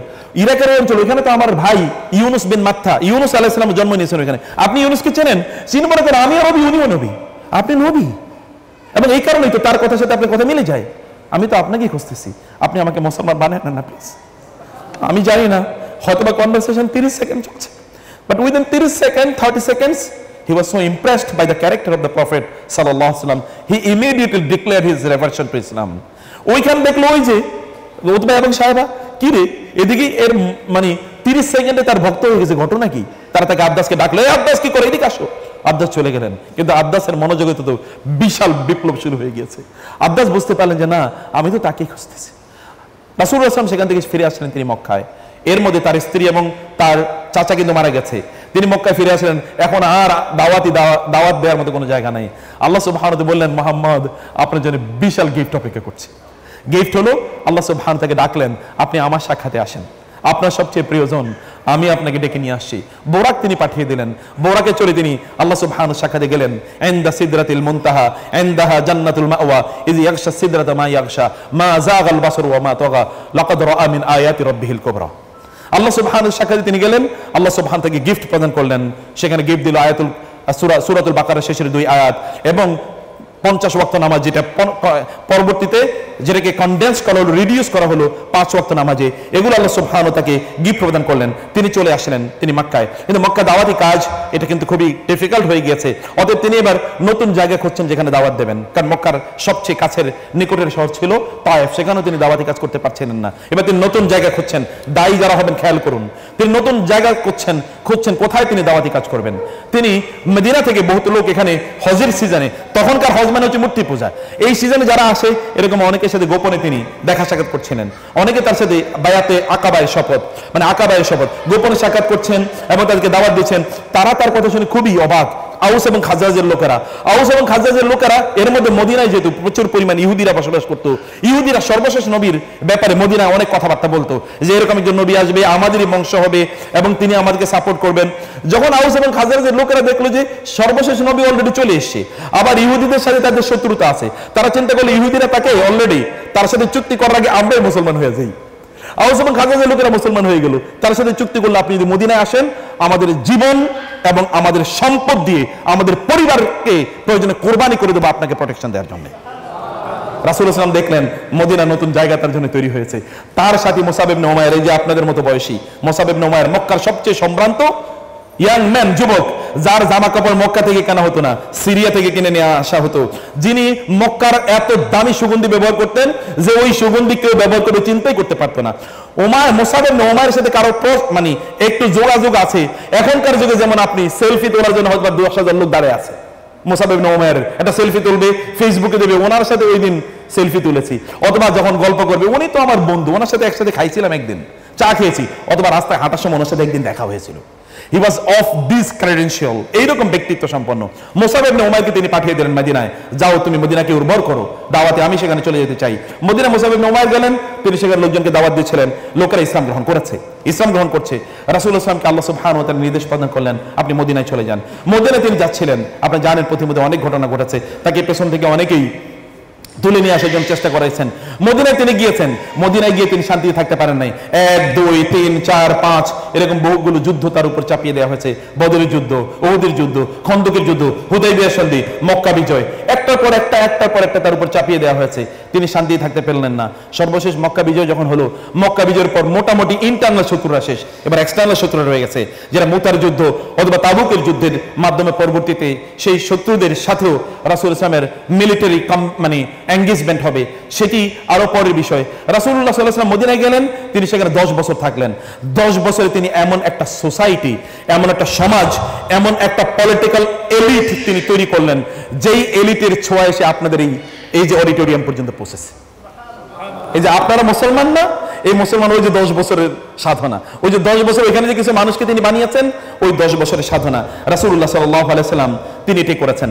আমি এবার কয়েকটি পয়েন্টে অল্প কিছু কয়েক মিনিটের মধ্যে কয়েকটা পয়েন্ট একটু কথা বলতে চাই। The most successful person in the world, পৃথিবীতে মানব ইতিহাসে এত সফল মানুষ আর কেউ নাই যতটা সফলতা তিনি অর্জন করেছেন। এবং 23 ইয়ার্স, এর মধ্যে 13 বছর তো নির্যাতন, বাকি 8 বছর মদিনায় গিয়ে কি যুদ্ধ বিগ্রহ, মাত্র 2 বছর। এই 2 বছরে গোটা পৃথিবীর 200 কোটি মানুষ এখন তার আদর্শে তারা আদর্শান্বিত এবং তারা বোস্ট ফিল করে। আপনাদের এই অডিটোরিয়াম, বাংলাদেশ টেক্সটাইল ইউনিভার্সিটিরও শত শত ছাত্র তারা এই রাসূলের অনুসারী বলে নিজেদেরকে তারা গর্বিত এলিট ফোর্সের সদস্য বলে তারা ঘোষণা করে, only because of this 2 years. মাত্র এই 2 বছরের কাজ রাসূলুল্লাহ সাল্লাল্লাহু আলাইহি ওয়াসাল্লাম তিনি এখানে করেছেন। আপনাদেরকে মনে রাখতে হবে, একজন মানুষ সফল হওয়ার জন্য 3টি জিনিস লাগে, লাগে ফোকাস, লাগে ব্যক্তিত্ব এবং লাগে একদল ডেডিকেটেড লোক। রাসূলুল্লাহ সাল্লাল্লাহু আলাইহি ওয়াসাল্লাম তাই ছিল, ফোকাস। এক মুহূর্ত তিনি তার ফোকাস থেকে এক মুহূর্ত তিনি ডেভিয়েটেড হন নাই। এবং তার পার্সোনালিটি, তার ব্যক্তিত্ব কাকে বলে, তার ব্যক্তিত্ব জগৎজোড়া ব্যক্তিত্ব, যে ব্যক্তিত্বের প্যারালাল কোন ব্যক্তিত্ব পৃথিবীর কাউকে আল্লাহ তাআলা দেন নাই। ওয়া ইন্নাকা লা আলা খুলুকিন আযীম, আল্লাহ সুবহানাহু ওয়া তাআলা ইজ টেস্টিফাইং দ্যাট ওয়া ইন্নাকা লা আলা। আরবিতে আলা শব্দটার অর্থ, আলা শব্দটা আসে এটা বোঝানোর জন্য যে আপনি কোন জিনিসের উপর খামির মেরে বসে আছেন, মানে you are the absolute owner of this, কেউ এটা আপনার কাছ থেকে ছিনিয়ে নিতে পারবে না। এরকম হচ্ছে ওয়া ইন্নাকা লা আলা, আদারওয়াইজ হতে পারতো ওয়া ইন্নাকা লাফি খুলুকিন আযীম হতে পারতেন, কিন্তু সেটা না, ওয়া ইন্নাকা লা আলা খুলুকিন আযীম। এরকম একটা ব্যক্তিত্ব আল্লাহ সুবহানাহু ওয়া তাআলা তাকে প্রদান করেছেন। রাসূলুল্লাহ সাল্লাল্লাহু আলাইহি ওয়াসাল্লাম এই 3টি, তার মাঝে এই 3টি বৈশিষ্ট্য প্রচন্ডভাবে রাসূল সাল্লাল্লাহু আলাইহি ওয়াসাল্লামের মধ্যে তৈরি হয়েছিল। এবং আরবের আনারি লোকেরা, এই লোকেরা কোনো বিশ্ববিদ্যালয়ে পড়েন না, বাংলাদেশ টেক্সটাইল ইউনিভার্সিটি, বুয়েট অথবা ধরেন কুয়েট অথবা চুয়েট অথবা ধরেন বিইউ অথবা এইরকম আপনার ধরেন চবি বা এরকম কোনো বিশ্ববিদ্যালয়ে তারা পড়েন নাই, বা অক্সফোর্ড হার্ভার্ড এরকম কোনো বিশ্ববিদ্যালয়ে পড়েন নাই। তাদের বিশ্ববিদ্যালয়ের নাম ছিল দ্য ইউনিভার্সিটি অফ মুহাম্মদ সাল্লাল্লাহু আলাইহি ওয়াসাল্লাম। সেই বিশ্ববিদ্যালয়ে পড়ছে, মাত্র একটাই বিশ্ববিদ্যালয় এবং সাবজেক্টও খুব বেশি কিছু না, কিন্তু they have become the greatest man and the greatest human personalities in the history of the humankind. মানবতার ইতিহাসে এইরকম মানুষ আর পৃথিবীতে কোনোদিন আসেও নাই, পৃথিবীতে কোনোদিন আসবেও না। এইরকম মানুষ তিনি তৈরি করেছেন এবং এই মানুষরা তার, মাত্র তিনি মদিনায় চলে গিয়েছেন, মদিনায় তার 10 বছরের ব্যবধানে তৎকালীন নন আরাবিয়া বলতে, তৎকালীন আরব বিশ্ব বলতে যা ছিল, গোটা আরব বিশ্ব তার পায়ের কাছে এসে মাথা নত করেছে। এবং তার মৃত্যুর মাত্র 20 বছর পর তৎকালীন পৃথিবীতে যে সকল সভ্যতাগুলো ছিল, এই সকল সভ্যতা চূর্ণ বিচূর্ণ হয়ে মুসলমানদের আদর্শে তাদের নিজেদেরকে তার আদর্শান্বিত করেছে। মাত্র 20 বছরের মাথায় পারস্য সভ্যতা, রোমান সভ্যতার কোনো অস্তিত্বই নাই।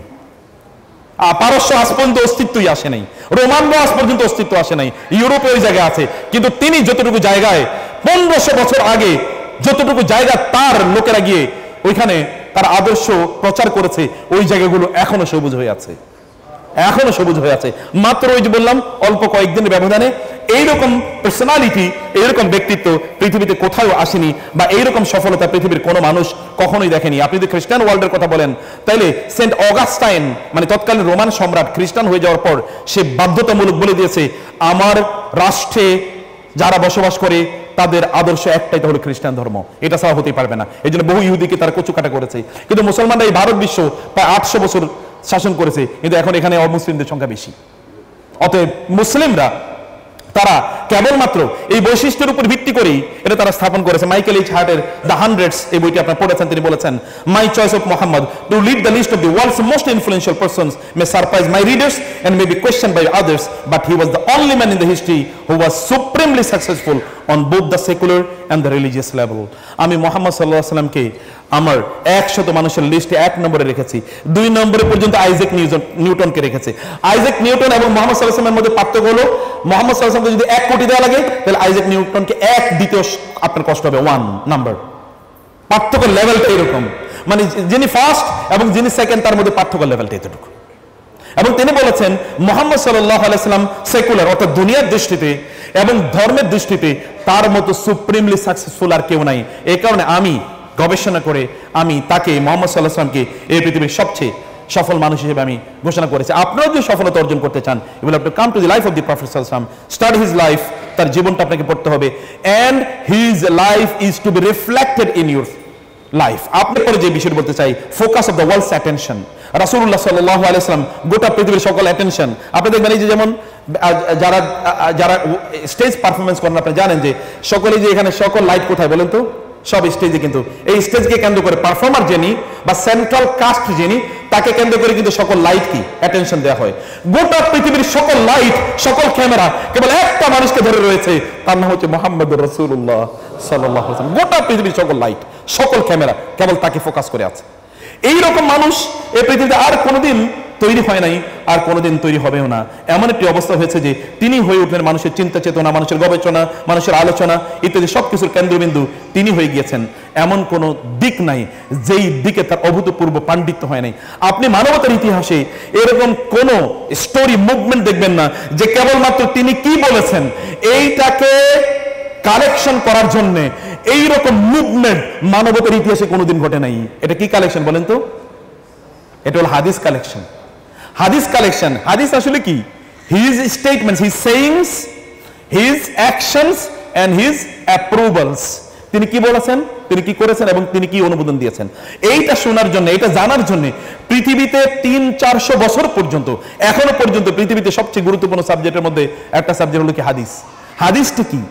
তার বক্তব্য আপনি বলেন তো, আরেকজনের ইতিহাস বলেন তো। এমনকি আমাদের বাংলাদেশের যারা বিশাল বিশাল পার্সোনালিটি, একজনের বিষয় তিনি কি বলেছেন, কোনো মুভমেন্ট আছে নাকি? এরকম একটা কালেকশন দেন তো, তিনি কি বলেছেন তার কালেকশন কিচ্ছু পাবেন না। আর মুহাম্মদ সাল্লাল্লাহু আলাইহি ওয়াসাল্লাম কি বলেছেন, এই কালেকশন করার জন্য মানুষ যে মেথোডোলজি তৈরি করেছে, এই methodology unparalleled in the history of the world. এটা কোনোদিন কেউ চিন্তা করতে পারে না। আমি কেবল হাদিসের কথা বলেছি, তার জীবনী একবার চিন্তা করে দেখেন তো, তার জীবনী সংখ্যা আপনি গুণে শেষ করতে পারবেন না কি পরিমাণ তার জীবনী আছে, কি পরিমাণ আছে। প্রতিদিন তার একটা করে জীবনী লেখা হয় কমপক্ষে, প্রতিদিন, মানে বছরে কমপক্ষে এখন প্রায় 400-500 বই তার উপরে বের হচ্ছে প্রতিদিন। আপনি দেখেন বাংলাদেশে নতুন কি পরিমাণ বই তৈরি হয়েছে তার উপরে। এরকম আপনি অন্যান্য, আপনি ঈসা আলাইহিস সালামের জীবনী নিয়ে বাইর করে নিয়ে আসেন তো, এখানে 2টা বই নিয়ে আসেন, আপনি খুঁজে পাবেন কিনা? কিছুই পাবেন না। আর অন্যদের কথা তো বাদই দিলাম হবে। আমাদের দেশের যারা বিশাল পলিটিক্যাল পার্সোনালিটি, দেখেন তো কয়টা বই আছে তার। আর তার দেখেন রাসূল সাল্লাল্লাহু আলাইহি ওয়াসাল্লামের সাথে আপনি একবার, আমি কম্পারিজন করছেন, আই ডোন্ট হ্যাভ দি আপনার Audacity to compare between the prophet সাল্লাল্লাহু আলাইহি ওয়াসাল্লাম এন্ড আদার্স, বাট আমি কেবল আপনাদেরকে বোঝার জন্য বলছি যে কিভাবে তিনি মানুষের অ্যাটেনশনের জায়গায় তৈরি হয়েছেন। শুধু এরকম না, তার জীবনের এমন কোনো জায়গা নেই যেখানে লোকেরা ক্যামেরা ফোকাস করে না। ক্যামেরা ফোকাস করছে তার জীবনে। তিনি তার স্ত্রীদের সাথে কি আচরণ করেছেন, বাচ্চাদের সাথে কি আচরণ করেছেন, মিলিটারি জেনিয়াস কি ছিল, তার অর্থনৈতিক কার্যকলাপ কি ছিল, তার বিদেশ নীতি কি ছিল। আপনি দেখেন তো, থাউজেন্ডস, নাম্বারলেস, এই তো পরিমাণ তার প্রত্যেকটা জায়গায় নিয়ে লোকেরা গবেষণা করছে এবং লাখ লাখ বই তৈরি হয়েছে, আর্টিকেল তৈরি হয়েছে, এখন হচ্ছে, কিয়ামত পর্যন্ত হবে যে রাসূলুল্লাহ সাল্লাল্লাহু আলাইহি ওয়াসাল্লাম এর জীবনের উপর ভিত্তি করে এটা তৈরি হবে। মহাত্মা গান্ধী, পৃথিবীর সকল সফল লোকেরা অথবা সকল এলিট লোকেরা, তারা তার ব্যাপারে 2 লাইন লিখতে কি তারা বাধ্য হয়েছে। এটা মুহাম্মদ সাল্লাল্লাহু আলাইহি ওয়াসাল্লামের মর্যাদা বাড়ানোর জন্য না, বরং তারা 2 লাইন লিখে যদি তাদের একটু মর্যাদা একটু বাড়ে আর কি, যদি তাদের একটা মর্যাদা বা সম্মান বাড়ে। এই কারণে সর্বশেষ আমি একটা বই পড়েছিলাম, যিনি রাসূল সাল্লাল্লাহু আলাইহি ওয়াসাল্লামের জীবনের উপর বইটি লিখেছেন। তিনি বলেছেন, আমি মুহাম্মদ সাল্লাল্লাহু আলাইহি ওয়াসাল্লামের উপর বই লিখে আমার মর্যাদা, মানে রাসূল সাল্লাল্লাহু আলাইহি ওয়াসাল্লামের তার মুহাম্মদের মর্যাদা বাড়ানো অথবা মানুষকে তার কাছে, তাকে মানুষের কাছে পরিচিত করা ইত্যাদির জন্য আমি লিখি নাই। আমি দেখেছি পৃথিবীর সকল সম্মানিত লোকেরা তার উপর বই লিখেছেন। আমি ওই সম্মানিত লোকদের না তালিকায় আমার নামটা একটু ঢুকাইতে চাই, যে তার নামে যদি একটু লিখি, এর কারণে যদি আমি একটু সম্মানিত হই, কেবল এই উদ্দেশ্যে আমি লিখেছি বই। এবং রাসূলের তার কবি হাসান বিন সাবিত এই কথাই বলেছেন 1500 বছর আগে, মা ইম মাদাহতু মুহাম্মাদান বিমাকালাতি ওয়ালাকিন মাদাহতু মাকালাতি বিমুহাম্মাদি।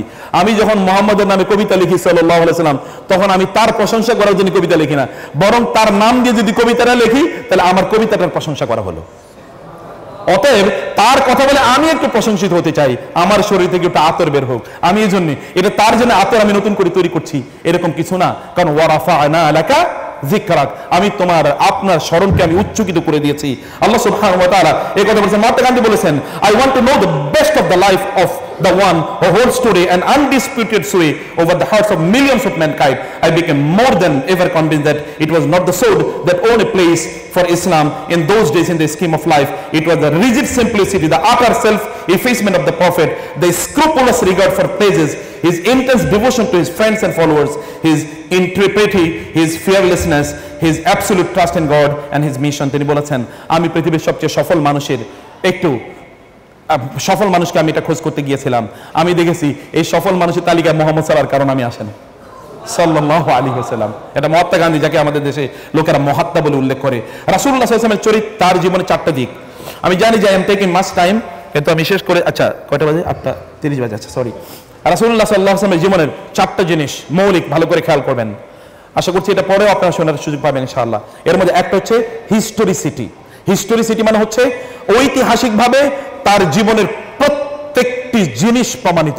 1500 বছর আগে, 1500 বছর আগে, আমি কেবল আপনাদেরকে again not to make any comparison between him and others, 1971 সালে বাংলাদেশে কি হয়েছে, still it is hotly disputed and debated. এখন হটলি ডিসপিউটেড এন্ড ডিবেটেড, এখনো we couldn't come to any conclusion and certainty. এখন আমরা বলতে পারছি না what happened, because history is written at the hands of the winners. সবসময় ইতিহাস লেখে কারা? বিজয়ীরা। অতএব বিজয়ীরা যখন ইতিহাস লেখে তখন তো তার সকল ভুল তারা, তাদের নিজেদের ভুলগুলো তারা ছাপিয়ে যায়। কিন্তু মুহাম্মদ সাল্লাল্লাহু আলাইহি ওয়াসাল্লাম 1500 বছর আগের একজন মানুষের জীবনের এমন কোন ঘটনা নাই, even the darkest sphere of life, আপনি যদি ডার্কেস্ট আপনার time of the days and the nights, আমরা যদি রাতের গভীর অন্ধকারেও তিনি কি করেছেন সেটা যদি আপনি জানতে চান, you just read the books of history and biography, আপনি সেটার সবকিছু পেয়ে যাবেন। হিস্টোরিসিটি, ঐতিহাসিকভাবে প্রমাণিত একটি মাত্র জীবন, যে জীবনের এমন কোন জিনিস নাই যেটা মানুষের কাছে স্পষ্ট না, তা হলো রাসূলুল্লাহ সাল্লাল্লাহু আলাইহি ওয়াসাল্লামের জীবনী। এমনকি আপনি যদি ঈসা আলাইহিস সালামের কথা চিন্তা করেন, আপনি যদি মুসা আলাইহিস সালামের কথা চিন্তা করেন, এমনকি আপনি যদি গৌতম বুদ্ধের কথা চিন্তা করেন, যখন রবীন্দ্রনাথ যখন ফ্রান্স থেকে আসছিলেন 1913-এ তিনি নোবেল প্রাইজ পেলেন, তিনি আসছিলেন জাহাজে করে, প্রচুর পরিমাণ ইউরোপিয়ান সাংবাদিকরা তাকে ঘিরে ধরলো এবং বললো, স্যার আপনার মতো একজন নোবেল লরিয়েট যেই ধর্মে জন্মগ্রহণ করেছে, এই ধর্ম একটা সাবকন্টিনেন্ট, ইন্ডিয়ান সাবকন্টিনেন্টের বাইরে যায় না কেন, ঘটনা কি? তিনি বলেন, আমাদের কোনো সেন্ট্রাল আদর্শ নাই। কি নাই? সেন্ট্রাল আদর্শ। আমি কি রামকে বলবো, নাকি কৃষ্ণকে বলবো, নাকি সীতাকে বলবো, নাকি সরস্বতীকে বলবো, নাকি কৃষ্ণ, কাকে বলবো বুঝতে পারছি না।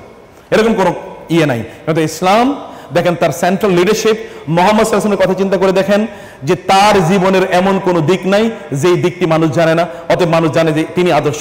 লোকেরা যেই জায়গায় তিনি গিয়েছে অথবা তার লোকেরা গিয়েছে, তারা যখন অ্যামেজড হলো এই পার্সোনালিটি নিয়ে, তারা চিন্তা করে, আচ্ছা তিনি তার স্ত্রীদের সাথে কি আচরণ করতেন বলেন তো, আচ্ছা বাচ্চাদেরকে দেখলে কি করতেন, আচ্ছা যুদ্ধের ক্ষেত্রে তিনি কোন ধরনের ব্যবহার করতেন, অস্ত্র ব্যবহার করতেন, যুদ্ধের ক্ষেত্রে তার স্ট্র্যাটেজি কি ছিল। পেন্টাগনে এখনো সৈনিকদেরকে, আমেরিকান মিলিটারি আপনার ইয়েতে ক্যান্টনমেন্টে এখনো পেন্টাগনে সৈনিকদেরকে যেই সাবজেক্টটা মাস্ট প্রত্যেকে পড়ানো হয়, তাহলে military strategy of the prophet সাল্লাল্লাহু আলাইহি ওয়াসাল্লাম। মুহাম্মদ সাল্লাল্লাহু আলাইহি ওয়াসাল্লাম মিলিটারি স্ট্র্যাটেজি কি ছিল, মিলিটারি জেনিয়াস, বই পেয়ে যাবেন এর উপর প্রচুর পরিমাণ। মিলিটারি জেনিয়াস অফ মুহাম্মদ সাল্লাল্লাহু আলাইহি ওয়াসাল্লাম। মুহাম্মদ সাল্লাল্লাহু আলাইহি ওয়াসাল্লাম তার জীবনে 28টা সরাসরি যুদ্ধ করেছেন, 80টা যুদ্ধের মধ্যে তিনি করেছেন। সব মিলিয়ে যুদ্ধে লোক মারা গেছে হলো 200-এর মতো। আর আমাদের এই বৈষম্য বিরোধী আন্দোলনে কজন মারা গেছে? সব মিলিয়ে 80টি যুদ্ধে লোক মারা গেছে মাত্র 200-এর মতো। চিন্তা করে দেখেন তো কি যুদ্ধের কি স্ট্র্যাটেজি। হতাহত নাই, কোনো আহত নাই, নিহত নাই, কিন্তু যুদ্ধে তিনি জয়ী হয়ে চলে এসেছেন। এমনকি তার লোকেরা, তিনি বলেছেন মানে অনুসির তুবির রুবি মাসিরাতা শাহরিন আও সাফারিন, আমি যদি কোথাও যুদ্ধ করতে যাব, লোকেরা যখন শুনতো শত্রুরা যে আমি যাচ্ছি, ওরা আগেই যুদ্ধের ময়দান থেকে পালিয়ে চলে যেত। এরকম আল্লাহ সুবহানাহু ওয়া তাআলা রাসূল সাল্লাল্লাহু আলাইহি ওয়াসাল্লামকে এরকম প্রদান করেছেন। কি স্ট্র্যাটেজি তিনি মেইনটেইন করতেন যুদ্ধের ময়দানে, বদর, উহুদ, খন্দক অথবা অন্যান্য যুদ্ধের বিষয়ে একবার দেখেন তো তার স্ট্র্যাটেজির লেভেলটা কি। প্রতিদিন নতুন স্ট্র্যাটেজি এটা তিনি তৈরি করেছেন। এখন স্টিল তিনি এই গোটা পৃথিবীর জন্য বিস্ময় মিলিটারি জিনিয়াসের ক্ষেত্রে। আমি কেবল একটা জায়গার কথা বললাম, মিলিটারি জিনিয়াসের ক্ষেত্রে তিনি বিস্ময়। এক নম্বর হচ্ছে হিস্টোরিসিটি, সবকিছু রেকর্ডেড, সবকিছু, এভরিথিং ইজ রেকর্ডেড। এমন কোনো জিনিস নাই যেটা আপনি সন্দেহ করতে পারেন এটা কি রিয়েলি হ্যাপেন্ড, এরকম কোনো অবস্থা নাই। দুই হচ্ছে পারফেকশন, সবকিছু পারফেক্ট। ইমপারফেক্ট বলতে কোনো জিনিস নাই, রোজি আইডিয়াস এরকম কোনো জিনিস নাই, পারফেক্ট, যা হওয়া দরকার তাই। এমনকি রাসূলুল্লাহ সাল্লাল্লাহু আলাইহি ওয়াসাল্লাম তার ফিজিক্যাল অবয়ব নিয়ে যদি আপনি কথা বলেন, অথবা তার মিলিটারি স্ট্র্যাটেজি, তার আপনি যদি রিলিজিয়াস স্ট্র্যাটেজি অথবা তার দাওয়া স্ট্র্যাটেজি যদি আপনি বলেন, তিনি যা করেছেন, আপনি যদি একটু মনের মাধুরী মিশিয়ে তার চেয়ে একটু বেশি বলতে যান, তাহলে জুলুম করলেন আপনি। বুঝেন নাই? মানে আপনি তিনি যা করেছেন এটি হলো পারফেক্ট। এর বাইরে যদি আপনি একটু কমাইতে যান তাহলে দুর্বল হয়ে যাচ্ছে, একটু বাড়াইতে গেলে এটা অসংলগ্ন হয়ে যাচ্ছে। তা যে তিনি যা করেছেন তাই পারফেক্ট, এর বাইরে কিচ্ছু নাই। এতটা পারফেক্ট হিউম্যান জেনিয়াস কোনোদিন হতেই পারে না। এবং এই কারণে তার কবি হাসান ইবনে সাবিত বলেছেন, ওয়া আজমালু মিনকা লাম তারা কাত্তুন আইনি ওয়া আহসানু মিনকা লাম তালিদিন নিসাউ খুলিকতা মুবাররাআন মিন কুল্লি আইবিন কান্নাকা খুলিকতা কামা তাশাউ। এমন যে আপনাকে মনে হচ্ছে যেন দেখলে এমন মনে হয় আপনি মনে হচ্ছে যেন আল্লাহকে বলেছেন আল্লাহ আমাকে এরকম এরকম ভাবে বানান, এবং আপনার ইচ্ছা অনুসারে মনে হচ্ছে আল্লাহ আপনাকে বানিয়ে দিয়েছেন।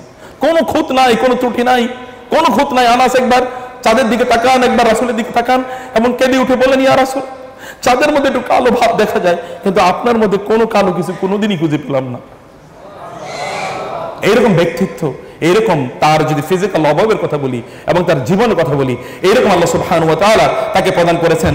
এই কারণে ঐতিহাসিক লামার ঠাই তিনি বলেছেন, if the greatness of purpose, the smallness of means and the astounding results are the three criteria of human genius, then who can be comparable to Muhammad সাল্লাল্লাহু আলাইহি ওয়াসাল্লাম। যদি এমন হয় যে আপনার পারপাস, লক্ষ্য, উদ্দেশ্য এটা খুবই গ্রেট এবং আপনার মানে আয়োজন খুবই কম, খুব ছোট্ট আয়োজন, কিন্তু পারপাস অনেক বিশাল, এবং আপনি যা ফলাফল পেয়েছেন এটা হিউম্যান হিস্ট্রিতে এরকম কোনো ফলাফল নাই।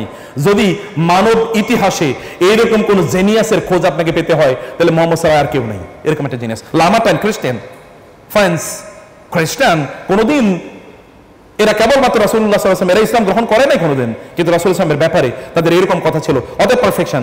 3 নম্বর হচ্ছে কম্প্রিহেন্সিভনেস, মানে জীবন, মানব জীবনের এমন কোন অঙ্গন নাই, টয়লেট থেকে শুরু করে রাজপ্রাসাদ পর্যন্ত রাসূল ইসলামের একমাত্র আদর্শ, আর কোন আদর্শ প্রয়োজন নাই। টয়লেট থেকে শুরু করে রাজপ্রাসাদ পর্যন্ত, রাতের গভীর অন্ধকার থেকে শুরু করে দিনের ভয়ঙ্কর আলো পর্যন্ত, এমনকি peace and war and peace, যুদ্ধের ক্ষেত্রে এবং সন্ধির ক্ষেত্রে, এমনকি উইথ ফ্রেন্ডস এন্ড ফোর্স, অর্থাৎ বন্ধু এবং শত্রুর সাথে কি আচরণ হবে, everything is recorded. Men and women, children and আপনার এইজেড, আপনি একেবারে শিশুদের সাথে শুরু করে বৃদ্ধদের সাথে পর্যন্ত কার সাথে কি আচরণ হবে, এটা তার আদর্শ ছাড়া পৃথিবীতে আপনি আর অন্য কোনো কিছু পাবেনই না। এত কম্প্রিহেন্সিভ সবকিছু সেখানে আছে। এমন কোনো জায়গার জন্য আপনি এখন বাংলাদেশের ধরেন এই রাষ্ট্রকে কিভাবে পরিচালনা করবেন এটার জন্য কোথাও যাওয়া লাগবে না। দ্য প্রফেট সাল্লাল্লাহু আলাইহি ওয়াসাল্লাম ইজ এনাফ ফর ইউ। আপনি কেবল তার জীবনী পড়েন, দেখেন।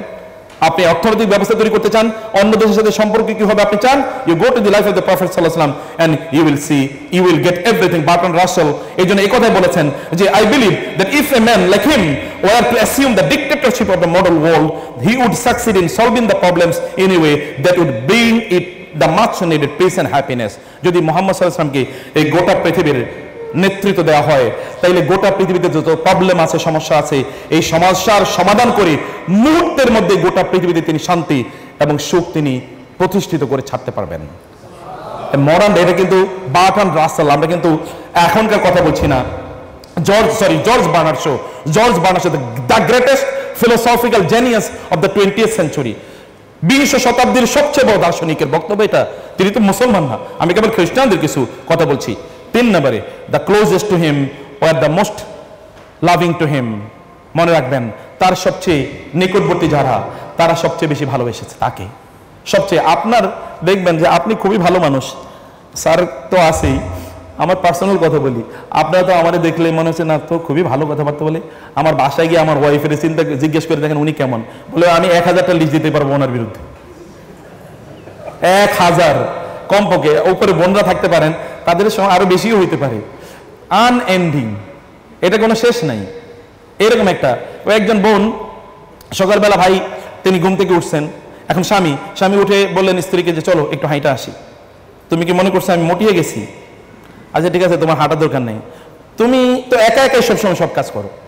আচ্ছা ঠিক আছে বাবা, তুমি ঠিক আছে রেস্ট নাও। তার মানে কি আমি কি অসুস্থ? তুমি আমাকে নিয়ে যেতে চাও না? আমি কি বলছি তুমি অসুস্থ? না না, তুমি তার মানে কি আমি মিথ্যা কথা বলছি তোমার বিরুদ্ধে? আচ্ছা ঠিক আছে, তুমি মিথ্যা বলো, তুমি সত্য সবকিছু, আমি ঠিক আছে একাই যাই। তুমি তো আজীবনে একা একা চলছো, তুমি তো আমার কোনোদিন ভালোবাসা দেখাও নাই, তা আপনি কোন দিকে যাবেন? কোনো দিকে যাওয়ার কোনো উপায় নাই।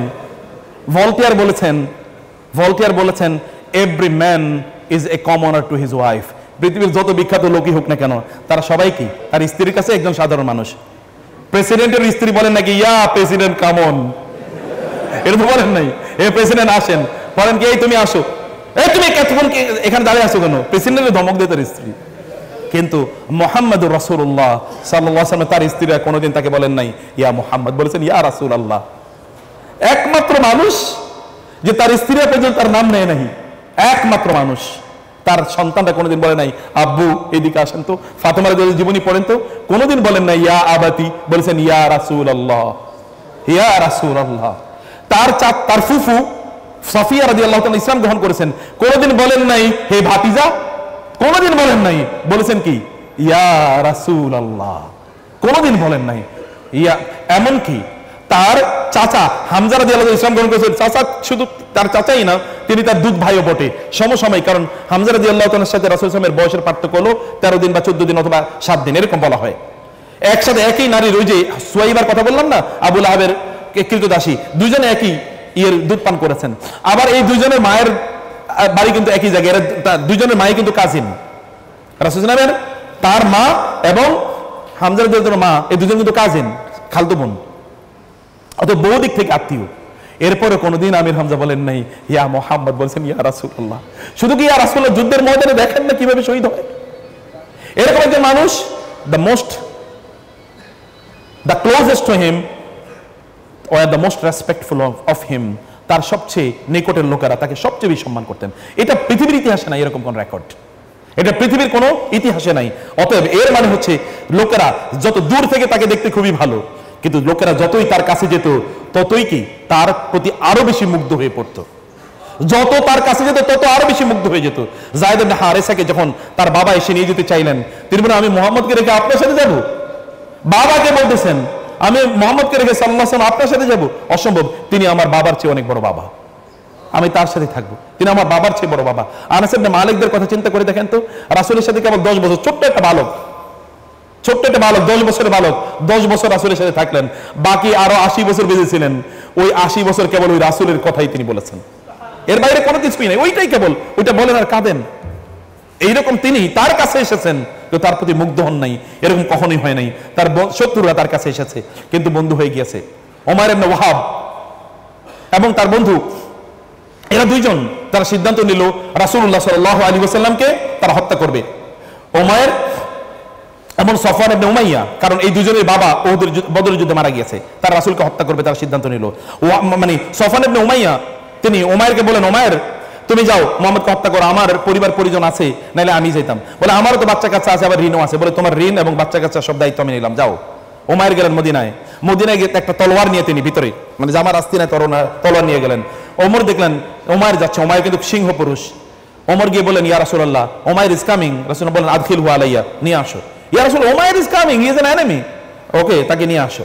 যাওয়ার পর রাসূলের সামনে তিনি বসলেন, ওমায়ের বসার পর রাসূল বললেন ওমায়ের কি খবর বলো? বলে আসছি একটু খোঁজখবর নিতে, আমাদের বদরের যুদ্ধে আমাদের অনেক লোকজন তো এই হয়েছে, একটু খবর নিতে, আপনি তো আপনার হাতে তো আমরা পরাজিত হয়েছে ইত্যাদি ইত্যাদি। বলে না ওমায়ের সত্য কথা বলো, কি কারণে এসছো? বলে না এই কারণে এসে। বলে ওমায়ের এবার বলো তো, তুমি এবং তোমার বন্ধু সফওয়ান ইবনে উমাইয়া কাবার চত্বরে বসে রাতের অন্ধকারে যে পরামর্শ করেছিলে আমাকে হত্যা করবে, এবং তুমি উমাইয়া ইয়াকে বলছিলে, সফওয়ানকে বলেছিলে সফওয়ান আমি হত্যা করতে যাই, কিন্তু আমার সন্তান এবং মানুষের যে দেনা পান আছে এগুলো দায়িত্ব তোমাকে দিয়ে গেলাম। এরপর তুমি কি তোমার জামার আস্তিনি করে একটা তলোয়ার নিয়ে আসো নাই? ওমর লাফে উঠে বলল আশহাদু আন্নাকা রাসূলুল্লাহ, আমি সাক্ষী দিচ্ছি আপনি আল্লাহর রাসূল।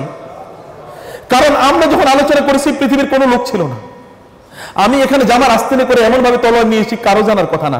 আপনি যদি আল্লাহর রাসূল না হন এটা কোনোদিন জানার কথা ছিল না, আপনার এটা কোনোদিন জানার কথা ছিল না। রাসূলুল্লাহ সাল্লাল্লাহু আলাইহি ওয়াসাল্লামের কাছে ইকরামা ইবনে আবি জাহল, তিনি রাসূলের সামনে শত্রু, রাসূল খালিদ ইবনে ওয়ালিদ রাসূলের শত্রু, আপনি জানেন এগুলো। সুমামা বিন আসাল কে রাসূল সাল্লাল্লাহু আলাইহি ওয়াসাল্লাম ধরে নিয়ে আসলেন, কারণ রাসূলের বিরুদ্ধে বহুত শত্রুতা করেছে, বাইতুল মসজিদ নববীতে তাকে বেঁধে রাখা হলো। রাসূল যাচ্ছেন, সুমামা মা বিকি ইয়া বিকা ইয়া সুমামা, সুমামা কি খবর?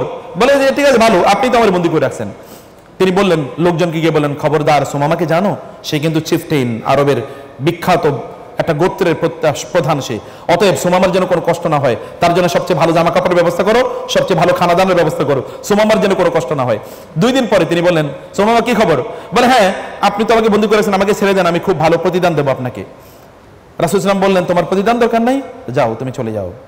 কিছুক্ষণ পরে সুমামা সামনে গেলেন, একটু গিয়ে ওইখানে একটা পুকুর ছিল, পুকুরের মধ্যে গোসল করে আসলেন এবং এসে বলেন ইয়া মুহাম্মদ আপনার গুণে আমি মুগ্ধ হয়ে গেছি, 2 দিন বন্দী অবস্থায় আছে, আপনার গুণে আমি মুগ্ধ হয়ে গেছি, আমি দেখেছি ইসলামই আমার একমাত্র আদর্শ হওয়া উচিত, আপনি আমাকে মুসলমান বানান, প্লিজ। হাতটা বাড়িয়ে দিলেন, 70 বন্দী করে রেখেছে। আপনি জানেন উহুদের যুদ্ধে, বদরের যুদ্ধে যতজন বন্দী ছিল এরা প্রত্যেকে পরে মুসলমান হয়েছে। বন্দীরা মুসলমান হয়, পৃথিবীতে এরকম কোন নজির আছে নাকি? মানে বন্দীরা শত্রুদের বন্ধু হয়ে যায়। বন্দী আপনি নিয়ে এসছেন, এরপরে সে আপনার বন্ধু হয়ে যাবে, এটা তো হতেই পারে না, অসম্ভব। এটা শত্রুতা ডিক্লেয়ার্ড ওপেন। কিন্তু তার শত্রুরা তার কাছে এসে যখন এক নজর তাকে দেখেছে, বুঝছে তো আমরা ভুল বুঝেছি ওনাকে, আমরা তাকে ভুল বুঝেছি। তারা ইসলাম গ্রহণ করেছেন। ইকরামা তিনি মক্কা বিজয়ের সময় তিনি পালিয়ে চলে গেলেন। তার স্ত্রী উম্মে হাকিম তাকে নিয়ে আসলেন এবং বললেন, ইয়া রাসূলুল্লাহ, আমার স্বামীকে নিয়ে আসি, আপনি তাকে নিরাপত্তা প্রদান করুন। এরাই কিন্তু তিনি বলেছেন ইকরামা ইবনে আবি জাহল, আবু জাহলের ছেলে ইকরামাকে যেখানে পাওয়া যায় সেখানে তাকে হি শুড বি এক্সিকিউটেড। কিন্তু যখন তিনি আসলেন বলেন, ইয়া মুহাম্মদ, আপনি নাকি আমাকে নিরাপত্তা দিয়েছেন? হ্যাঁ, নিরাপত্তা দিয়েছি। তাহলে আপনি আমাকে কি করতে পারেন বলেন? বলে আমি আর কয় মিনিট, আচ্ছা আমি 5 মিনিটের মধ্যে শেষ করে দিচ্ছি ইনশাআল্লাহ। তিনি বলেন, স্যার মাফ করে দিন স্যার। তিনি বলেন যে ইকরামা বললেন, তাহলে আপনি আমাকে কি নির্দেশ দেন? তিনি বলেন, আমি তোমাকে নির্দেশ দিচ্ছি তুমি ইসলাম গ্রহণ করো, আমি তোমাকে নির্দেশ দিচ্ছি যে তুমি মুসলিম হয়ে যাও। ইকরামা বললেন আপনি আমাকে নির্দেশ দিচ্ছেন আমি ইসলাম গ্রহণ করার জন্য। ওকে ঠিক আছে, আমি তাহলে ইসলাম গ্রহণ করলাম। কিভাবে? আদউকা ইলা আন তাশহাদা আল্লা ইলাহা ইল্লাল্লাহ ওয়া আন্নী আবদুল্লাহি ওয়া রাসূলুহু ওয়া আন তুকিমাস সালাতা ওয়া আন তুতিয়াজ যাকাতা। আমি তোমাকে বলছি, তুমি বলো আমি আল্লাহকে একমাত্র ইলাহ হিসেবে মেনে নিলাম, আপনাকে রাসূল হিসেবে মেনে নিলাম, ইত্তকার। তিনি বললেন, ইকরামা রাসূলের সাথে ফার্স্ট কনভারসেশন, মানে within 1 minute it is happening, the revolution is taking place in him. তার মধ্যে বিবর্তন ঘটছে। তিনি বললেন, ওয়াল্লাহি মা দাআতু ইল্লা ইলাল হাক্কি, আপনি যা বলছেন তাই সত্য। এবং তিনি বললেন, ওয়ামা আমারতা ইল্লা বিখাইরিন, আপনি যা বলছেন তা সবই কল্যাণকর। সুম্মা আরদাফা ইয়াকুল, অতঃপর তিনি বললেন, কদ কুনতা ফিনা ওয়াল্লাহি ক্বাবলা আন তাদওয়া ইলা মা দাআতা ইলাইহি ওয়া আনতা আসদাকুকা হাদিসান ওয়া আবররু নাবিরান। তিনি বলেন, ইয়া রাসূলুল্লাহ, তিনি বললেন ইসলাম গ্রহণ করলেন এবং তিনি বললেন যে আপনি আজকের পূর্বে আপনি আমার কাছে খুবই ঘৃণিত মানুষ ছিলেন, কিন্তু আজকে এখানে আপনার দিকে তাকানোর পর এই পৃথিবীর সবচেয়ে প্রিয়তম মানুষ আপনি আমার জন্য হয়ে গেছে। আমি জানি না এটা 1-2 minutes, it was not more than 1-2 minutes, not more than. এর মধ্যে বিবর্তন অবস্থা দেখেন তো, যে আপনি আমার কাছে পৃথিবীর সবচেয়ে প্রিয়তম মানুষ। অতঃপর তিনি তার হাত বাড়িয়ে দিলেন এবং রাসূলুল্লাহ সাল্লাল্লাহু আলাইহি ওয়াসাল্লাম তাকে ইসলাম করে দিলেন। ইসলাম গ্রহণ করার পর এবার তিনি কি বলছেন সেই জিনিসটা একটু আপনাদেরকে বলতে চাই। রাসূলুল্লাহ সাল্লাল্লাহু আলাইহি ওয়াসাল্লামের কাছে তিনি ইসলাম গ্রহণ করার পরে তারপর তিনি বললেন, আল-ইয়াওমা লা তাসআলনি শাইআন উতিকা আহাদান উতিয়াহু আহাদান ইল্লা আতাহু ইয়াকু ইয়া। রাসূলুল্লাহ সাল্লামকে তিনি বললেন, ইয়া রাসূলুল্লাহ, আজকে আপনি আমাকে যা বলবেন আমি তাই মেনে নেব। মাত্র আলোচনা শুরু হয়েছে, যা 1 মিনিট মাত্র পাস, ইজ জাস্ট পাস্ট। তিনি বললেন, আপনি আমার জন্য আল্লাহ সুবহানাহু ওয়া তাআলার কাছে দোয়া করুন।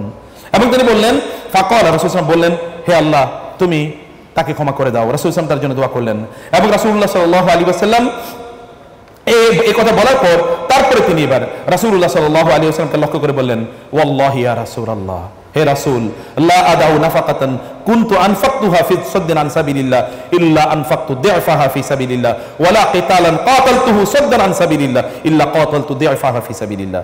তিনি বলেন, ইয়া রাসূলুল্লাহ, আমি ইসলাম গ্রহণের আগে মুসলমানদের বিরুদ্ধে যত কথা বলেছি, ইসলামের বিরুদ্ধে যত কথা বলেছি, ইসলামের বিরুদ্ধে যতটুকু যুদ্ধ করেছি, এখন থেকে আজকে থেকে ইসলামের পক্ষে তার চেয়ে দ্বিগুণ যুদ্ধ করব আমি। এবং তিনি বললেন, ইয়া রাসূলুল্লাহ, আমি ইসলাম গ্রহণ করার আগে ইসলামের বিরুদ্ধে যত অর্থ খরচ করেছি, এখন থেকে আমি ইসলামের পক্ষে তার দ্বিগুণ অর্থ খরচ করব। এবং আপনারা জানেন ইতিহাসের সেই সন্ধিক্ষণটা আপনাদের জানা দরকার। ইয়ারমুকের যুদ্ধ চলছে, ইয়ারমুকের যুদ্ধে কিন্তু এই ইকরামা জয়েন করেছে এবং সেখানে আল হারিস বিন হিশাম, আইয়াশ ইবনে আবি রাবিয়া, ইকরামা ইবনে আবি জাহল, এরা প্রত্যেকে সেখানে আছে, সবাই আহত। এর মধ্যে সেখানে আপনারা জানেন ওই যে বিখ্যাত ঘটনাটি, এখন তারা তৃষ্ণার্ত, তাদের পানি লাগবে, 3 জনে প্রায় মারা যায়, এরকম একটা অবস্থা। পানি নিয়ে আসা হলো, পানি প্রথম আল হারিস ইবনে হিশামকে দেওয়া হলো। হারিস ইবনে হিশাম বললেন যে আমাকে পানি দিও না, মনে হচ্ছে আইয়াশের পানি লাগবে, ওর কাছে যাও দৌড়ে, কারণ আইয়াশে বলছেন পানি পানি। আইয়াশের কাছে যাওয়ার পর আইয়াশ বলেন, না আমাকে পানি দেওয়ার দরকার নাই, বরং ওই যে ইকরামার কাছে যাও, ইকরামার মনে হয় পানি লাগবে। ইকরামার কাছে যখন পানি নিয়ে যাওয়া হয় তখন ইকরামা বলেন, না না আমার পানি লাগবে না, মনে হয় হারিসের পানি লাগবে, যাও তার কাছে পানি নিয়ে যাও। পানি যিনি দিচ্ছিলেন তিনি যখন হারিসের কাছে ফিরে আসলেন দেখলেন অলরেডি হারিস মারা গেছে। তিনি যখন এখান থেকে দৌড়ে গেলেন আইয়াশের কাছে, যে আইয়াশকে বাঁচানো যায় কিনা, গিয়ে দেখেন আইয়াশের মধ্যে মারা গেছে। আইয়াশ থেকে তিনি ফিরে গেলেন দৌড়ে ইকরামার কাছে, দেখলেন ইকরামা এর মধ্যে মারা গেছে। 3 জনই শাহাদাত বরণ করেছে। এই মানুষটা মাত্র কিছুদিন আগে ইসলাম গ্রহণ করেছিল, তার মধ্যে পরিবর্তন দেখেছেন। 8ম হিজরিতে তিনি ইসলাম গ্রহণ করেছেন। তারপর ইয়ারমুকের যুদ্ধ ওমর রাদিয়াল্লাহু তাআলার যুগের ঘটনা আপনি দেখেন। তার গোটা জীবন তিনি কাটিয়ে দিয়েছেন যুদ্ধক্ষেত্রে। ওই যে রাসূলের সাথে কমিটমেন্ট করেছেন, ওই কমিটমেন্টকে তিনি শতভাগ তিনি ওই কমিটমেন্টকে বাস্তবায়ন করেছেন। আমি বলেছি যে আপনি যদি এমন কোন মানুষ দেখতে চান যে মানুষ শত্রুদের অন্তরকে, হৃদয়কে এইরকম ভাবে জয় করেছে, winning the hertz of the enemies, আপনি মুহাম্মদ সাল্লাল্লাহু আলাইহি ওয়াসাল্লামের প্যারালাল আর কাউকে কোনোদিন খুঁজে পাবেন না। আমি এখানে অসংখ্য ঘটনা আছে, আমি সেই দিকে আর না গিয়ে আমি কেবলমাত্র বলতে চাই, beyond the shores of Arabia, রাসূল সাল্লাল্লাহু আলাইহি ওয়াসাল্লামের তার দিন কেবলমাত্র আরবের পেনিনসুলার মধ্যে সীমাবদ্ধ থাকে নাই। 20 বছরের মাথায় পৃথিবীর প্রত্যেকটা প্রান্তরে পৌঁছে গিয়েছে তার মেসেজ। 50 বছরের মাথায় তৎকালীন পৃথিবীর এমন কোন জায়গা নাই যেখানে রাসূলুল্লাহ সাল্লাল্লাহু আলাইহি ওয়াসাল্লামের তার দিন পৌঁছে না, এমন কোন জায়গা নেই। এই যে আপনাদের বে অফ বেঙ্গল, এই যে পাক ভারত এর, বা এই যে বাংলাদেশ, একবার কি চিন্তা করে দেখেছেন তার কমপক্ষে 1000 মাইল, নট কিলোমিটার, 1000 মাইল দূরে একটা মুসলমানদের দেশ আছে। 1000 মাইল দূরে, তার আশপাশে কোনো মুসলমানদের দেশ নাই। এখানে তো বে অফ বেঙ্গল 1000 মাইল দূরে, কোনো মুসলমানদের অস্তিত্ব নেই। ওইদিকে যদি আপনি পূর্বে দেখেন মায়ানমার ইত্যাদি ইত্যাদি, এগুলো সব শো, কোনো মুসলমানদের অস্তিত্ব, বহু দূরে গিয়ে মালয়েশিয়া অথবা ইন্দোনেশিয়া। এই পকেটে ইসলাম কোত্থেকে আসলো? কে নিয়ে এসেছে ইসলাম? ওই যে রাসূল সাল্লাল্লাহু আলাইহি ওয়াসাল্লাম কিছু লোককে দীক্ষিত করেছেন, আরবের ওই লোকগুলো যাদের কোনো শিক্ষা দীক্ষা কোনো কিছুই ছিল না, তাদের এমন শিক্ষা তিনি প্রদান করলেন, they have become the most astounding character and the role model of the whole world. আপনি গোটা পৃথিবী যদি চষে বেড়ান, একটা খালিদ ইবনে ওয়ালিদকে আপনি পাবেন না, একটা ইকরামাকে আল্লাহর কসম পাবেন না। আপনি কেবল বলছি গোটা পৃথিবী চষে বেড়ালে। আর আবু বকর ওমর কথা তো আমি বাদই দিলাম, আবু বকর ওমর কথা বাদই দিলাম। পড়াশোনা করেছে কোথায় এরা? এদের পড়াশোনার টপিক কি ছিল? এরা কোন বিশ্ববিদ্যালয়ে পড়েছে? এদের ঘরে খাবার নাই, এদের পেট পুরো কোনোদিন এরা খেতে পারে না, এদের জামা কাপড় নেই, এক পোশাকে এরা কাটিয়ে দিয়েছে। কিন্তু ওয়ান্ডারস অফ দ্য ওয়ার্ল্ড, এই পৃথিবীর আশ্চর্যে তারা তাদের নিজেকে পরিণত করতে পেরেছে। এইভাবেই রাসূলুল্লাহ সাল্লাল্লাহু আলাইহি ওয়াসাল্লাম তিনি তার জীবন কাটিয়েছেন। লাস্ট একটা গল্প বলে শেষ করে দেই। উম্মে মাবাদ নামক একজন নারী, রাসূল সাল্লাল্লাহু আলাইহি ওয়াসাল্লাম মক্কা থেকে মদিনা হিজরত করে যাচ্ছেন। তিনি গারে হেরা থেকে তিনি গারে সাওর, ওই যে সাওর গুহা থেকে তিনি সামনে এগিয়ে গেলেন। যাওয়ার পরে তাদের একটু খাদ্যের দরকার, একটা খিমা মানে একটি এলাকা দিয়ে যাচ্ছিলেন।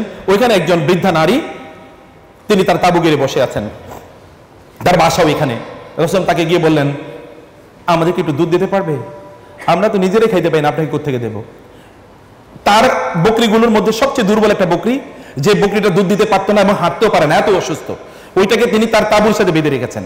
বলে এই যে একটা বকরি আছে, বলে এই বকরি তো নিজেই চলতে পারে না, আপনাকে দুধ দেবে কোত্থেকে? ওরা তো দুধ দেয় না। বলে তুমি অনুমতি দিলে আমি এটা থেকে দুধ দহন করি। বলে বলেন কি? বলে হ্যাঁ, আচ্ছা ঠিক আছে, দিলাম অনুমতি। রাসূল সাল্লাল্লাহু আলাইহি ওয়াসাল্লাম তার স্তনে গিয়ে হাত দিলেন, হাত দেওয়ার পরে দুধে পূর্ণ হয়ে গেল। তিনি তার বালতিটা এখানে তুলে ধরলেন, বালতি ভর্তি দুধ হয়ে গেল। তিনি আগে খাওয়ালেন কাকে? উম্মে মাবাদকে দিলেন, যাও তোমরা খাও। এরপরে তিনি তার সাথীদেরকে খাওয়ালেন এবং তিনি খেলেন। কিছু দুধ রয়ে গেল, তিনি এগুলো রেখে দিয়ে তিনি চলে গেলেন। এর মধ্যে উম্মে মাবাদ এর স্বামী আসলেন, এবং আসার পর উম্মে মাবাদ এর স্বামী বললেন, কি ব্যাপার, এই দুধ আসলো কোত্থেকে? এগুলো তো আমাদের বকরি, তো আমি এখনো আনি নাই, তুমি দুধ পেলে কোত্থেকে?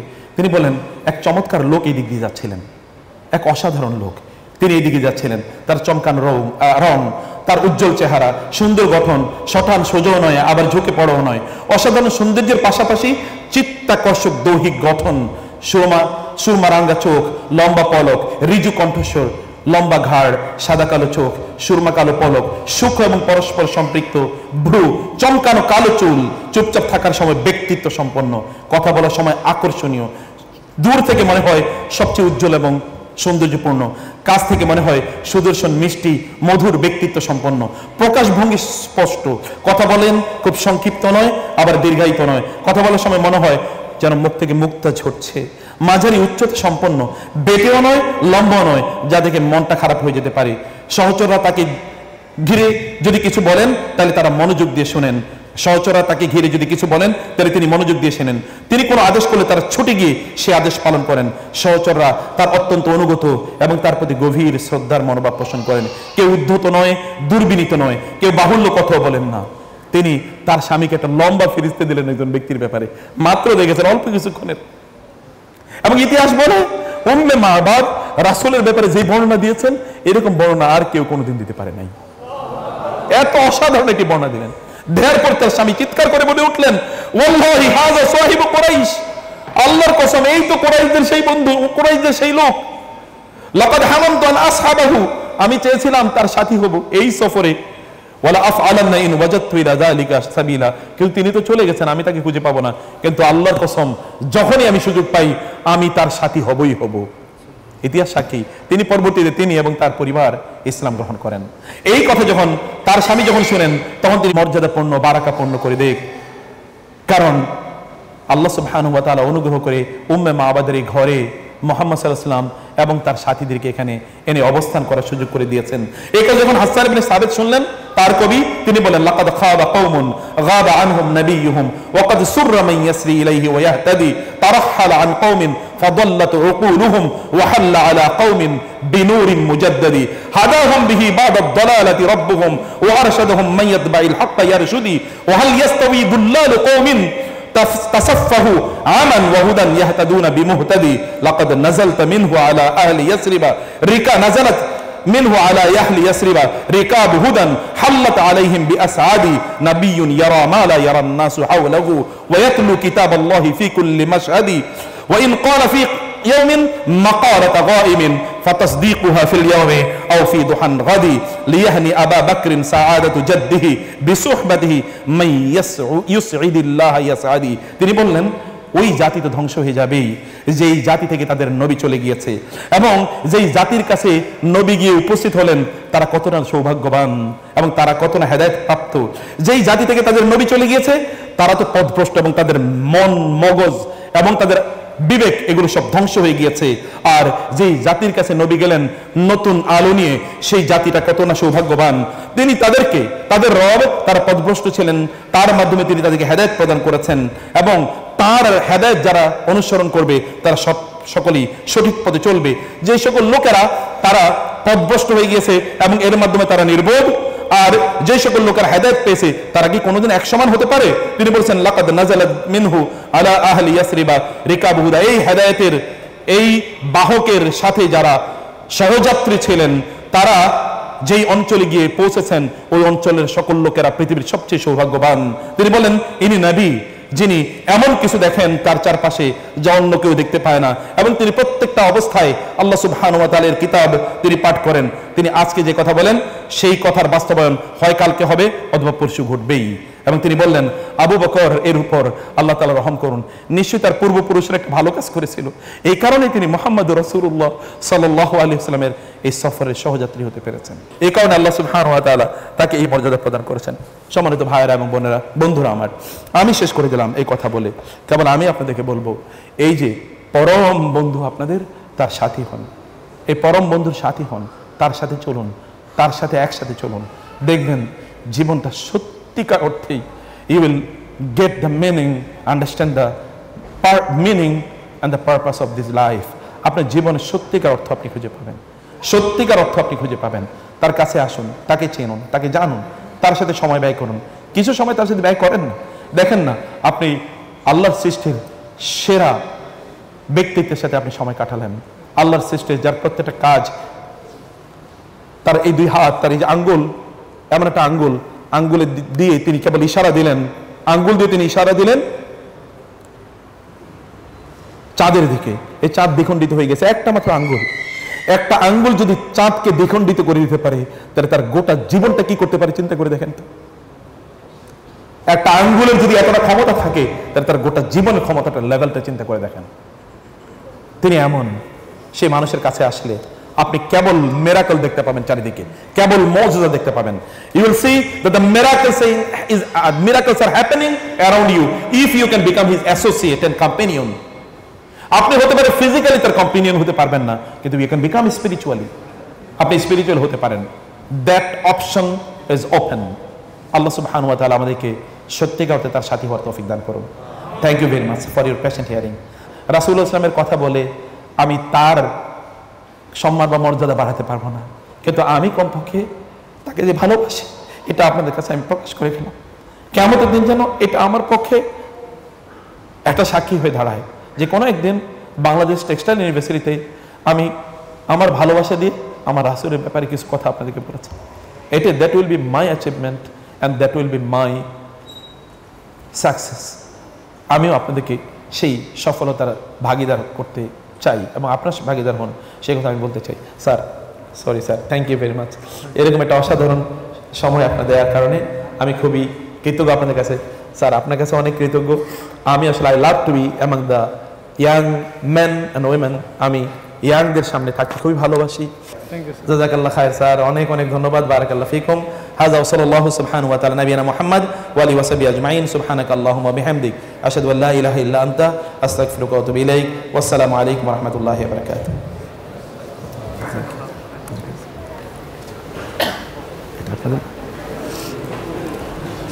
সরি স্যার, বেশি সময় নিয়ে নিয়েছি। না না না, ঠিক আছে, আপনার জন্য।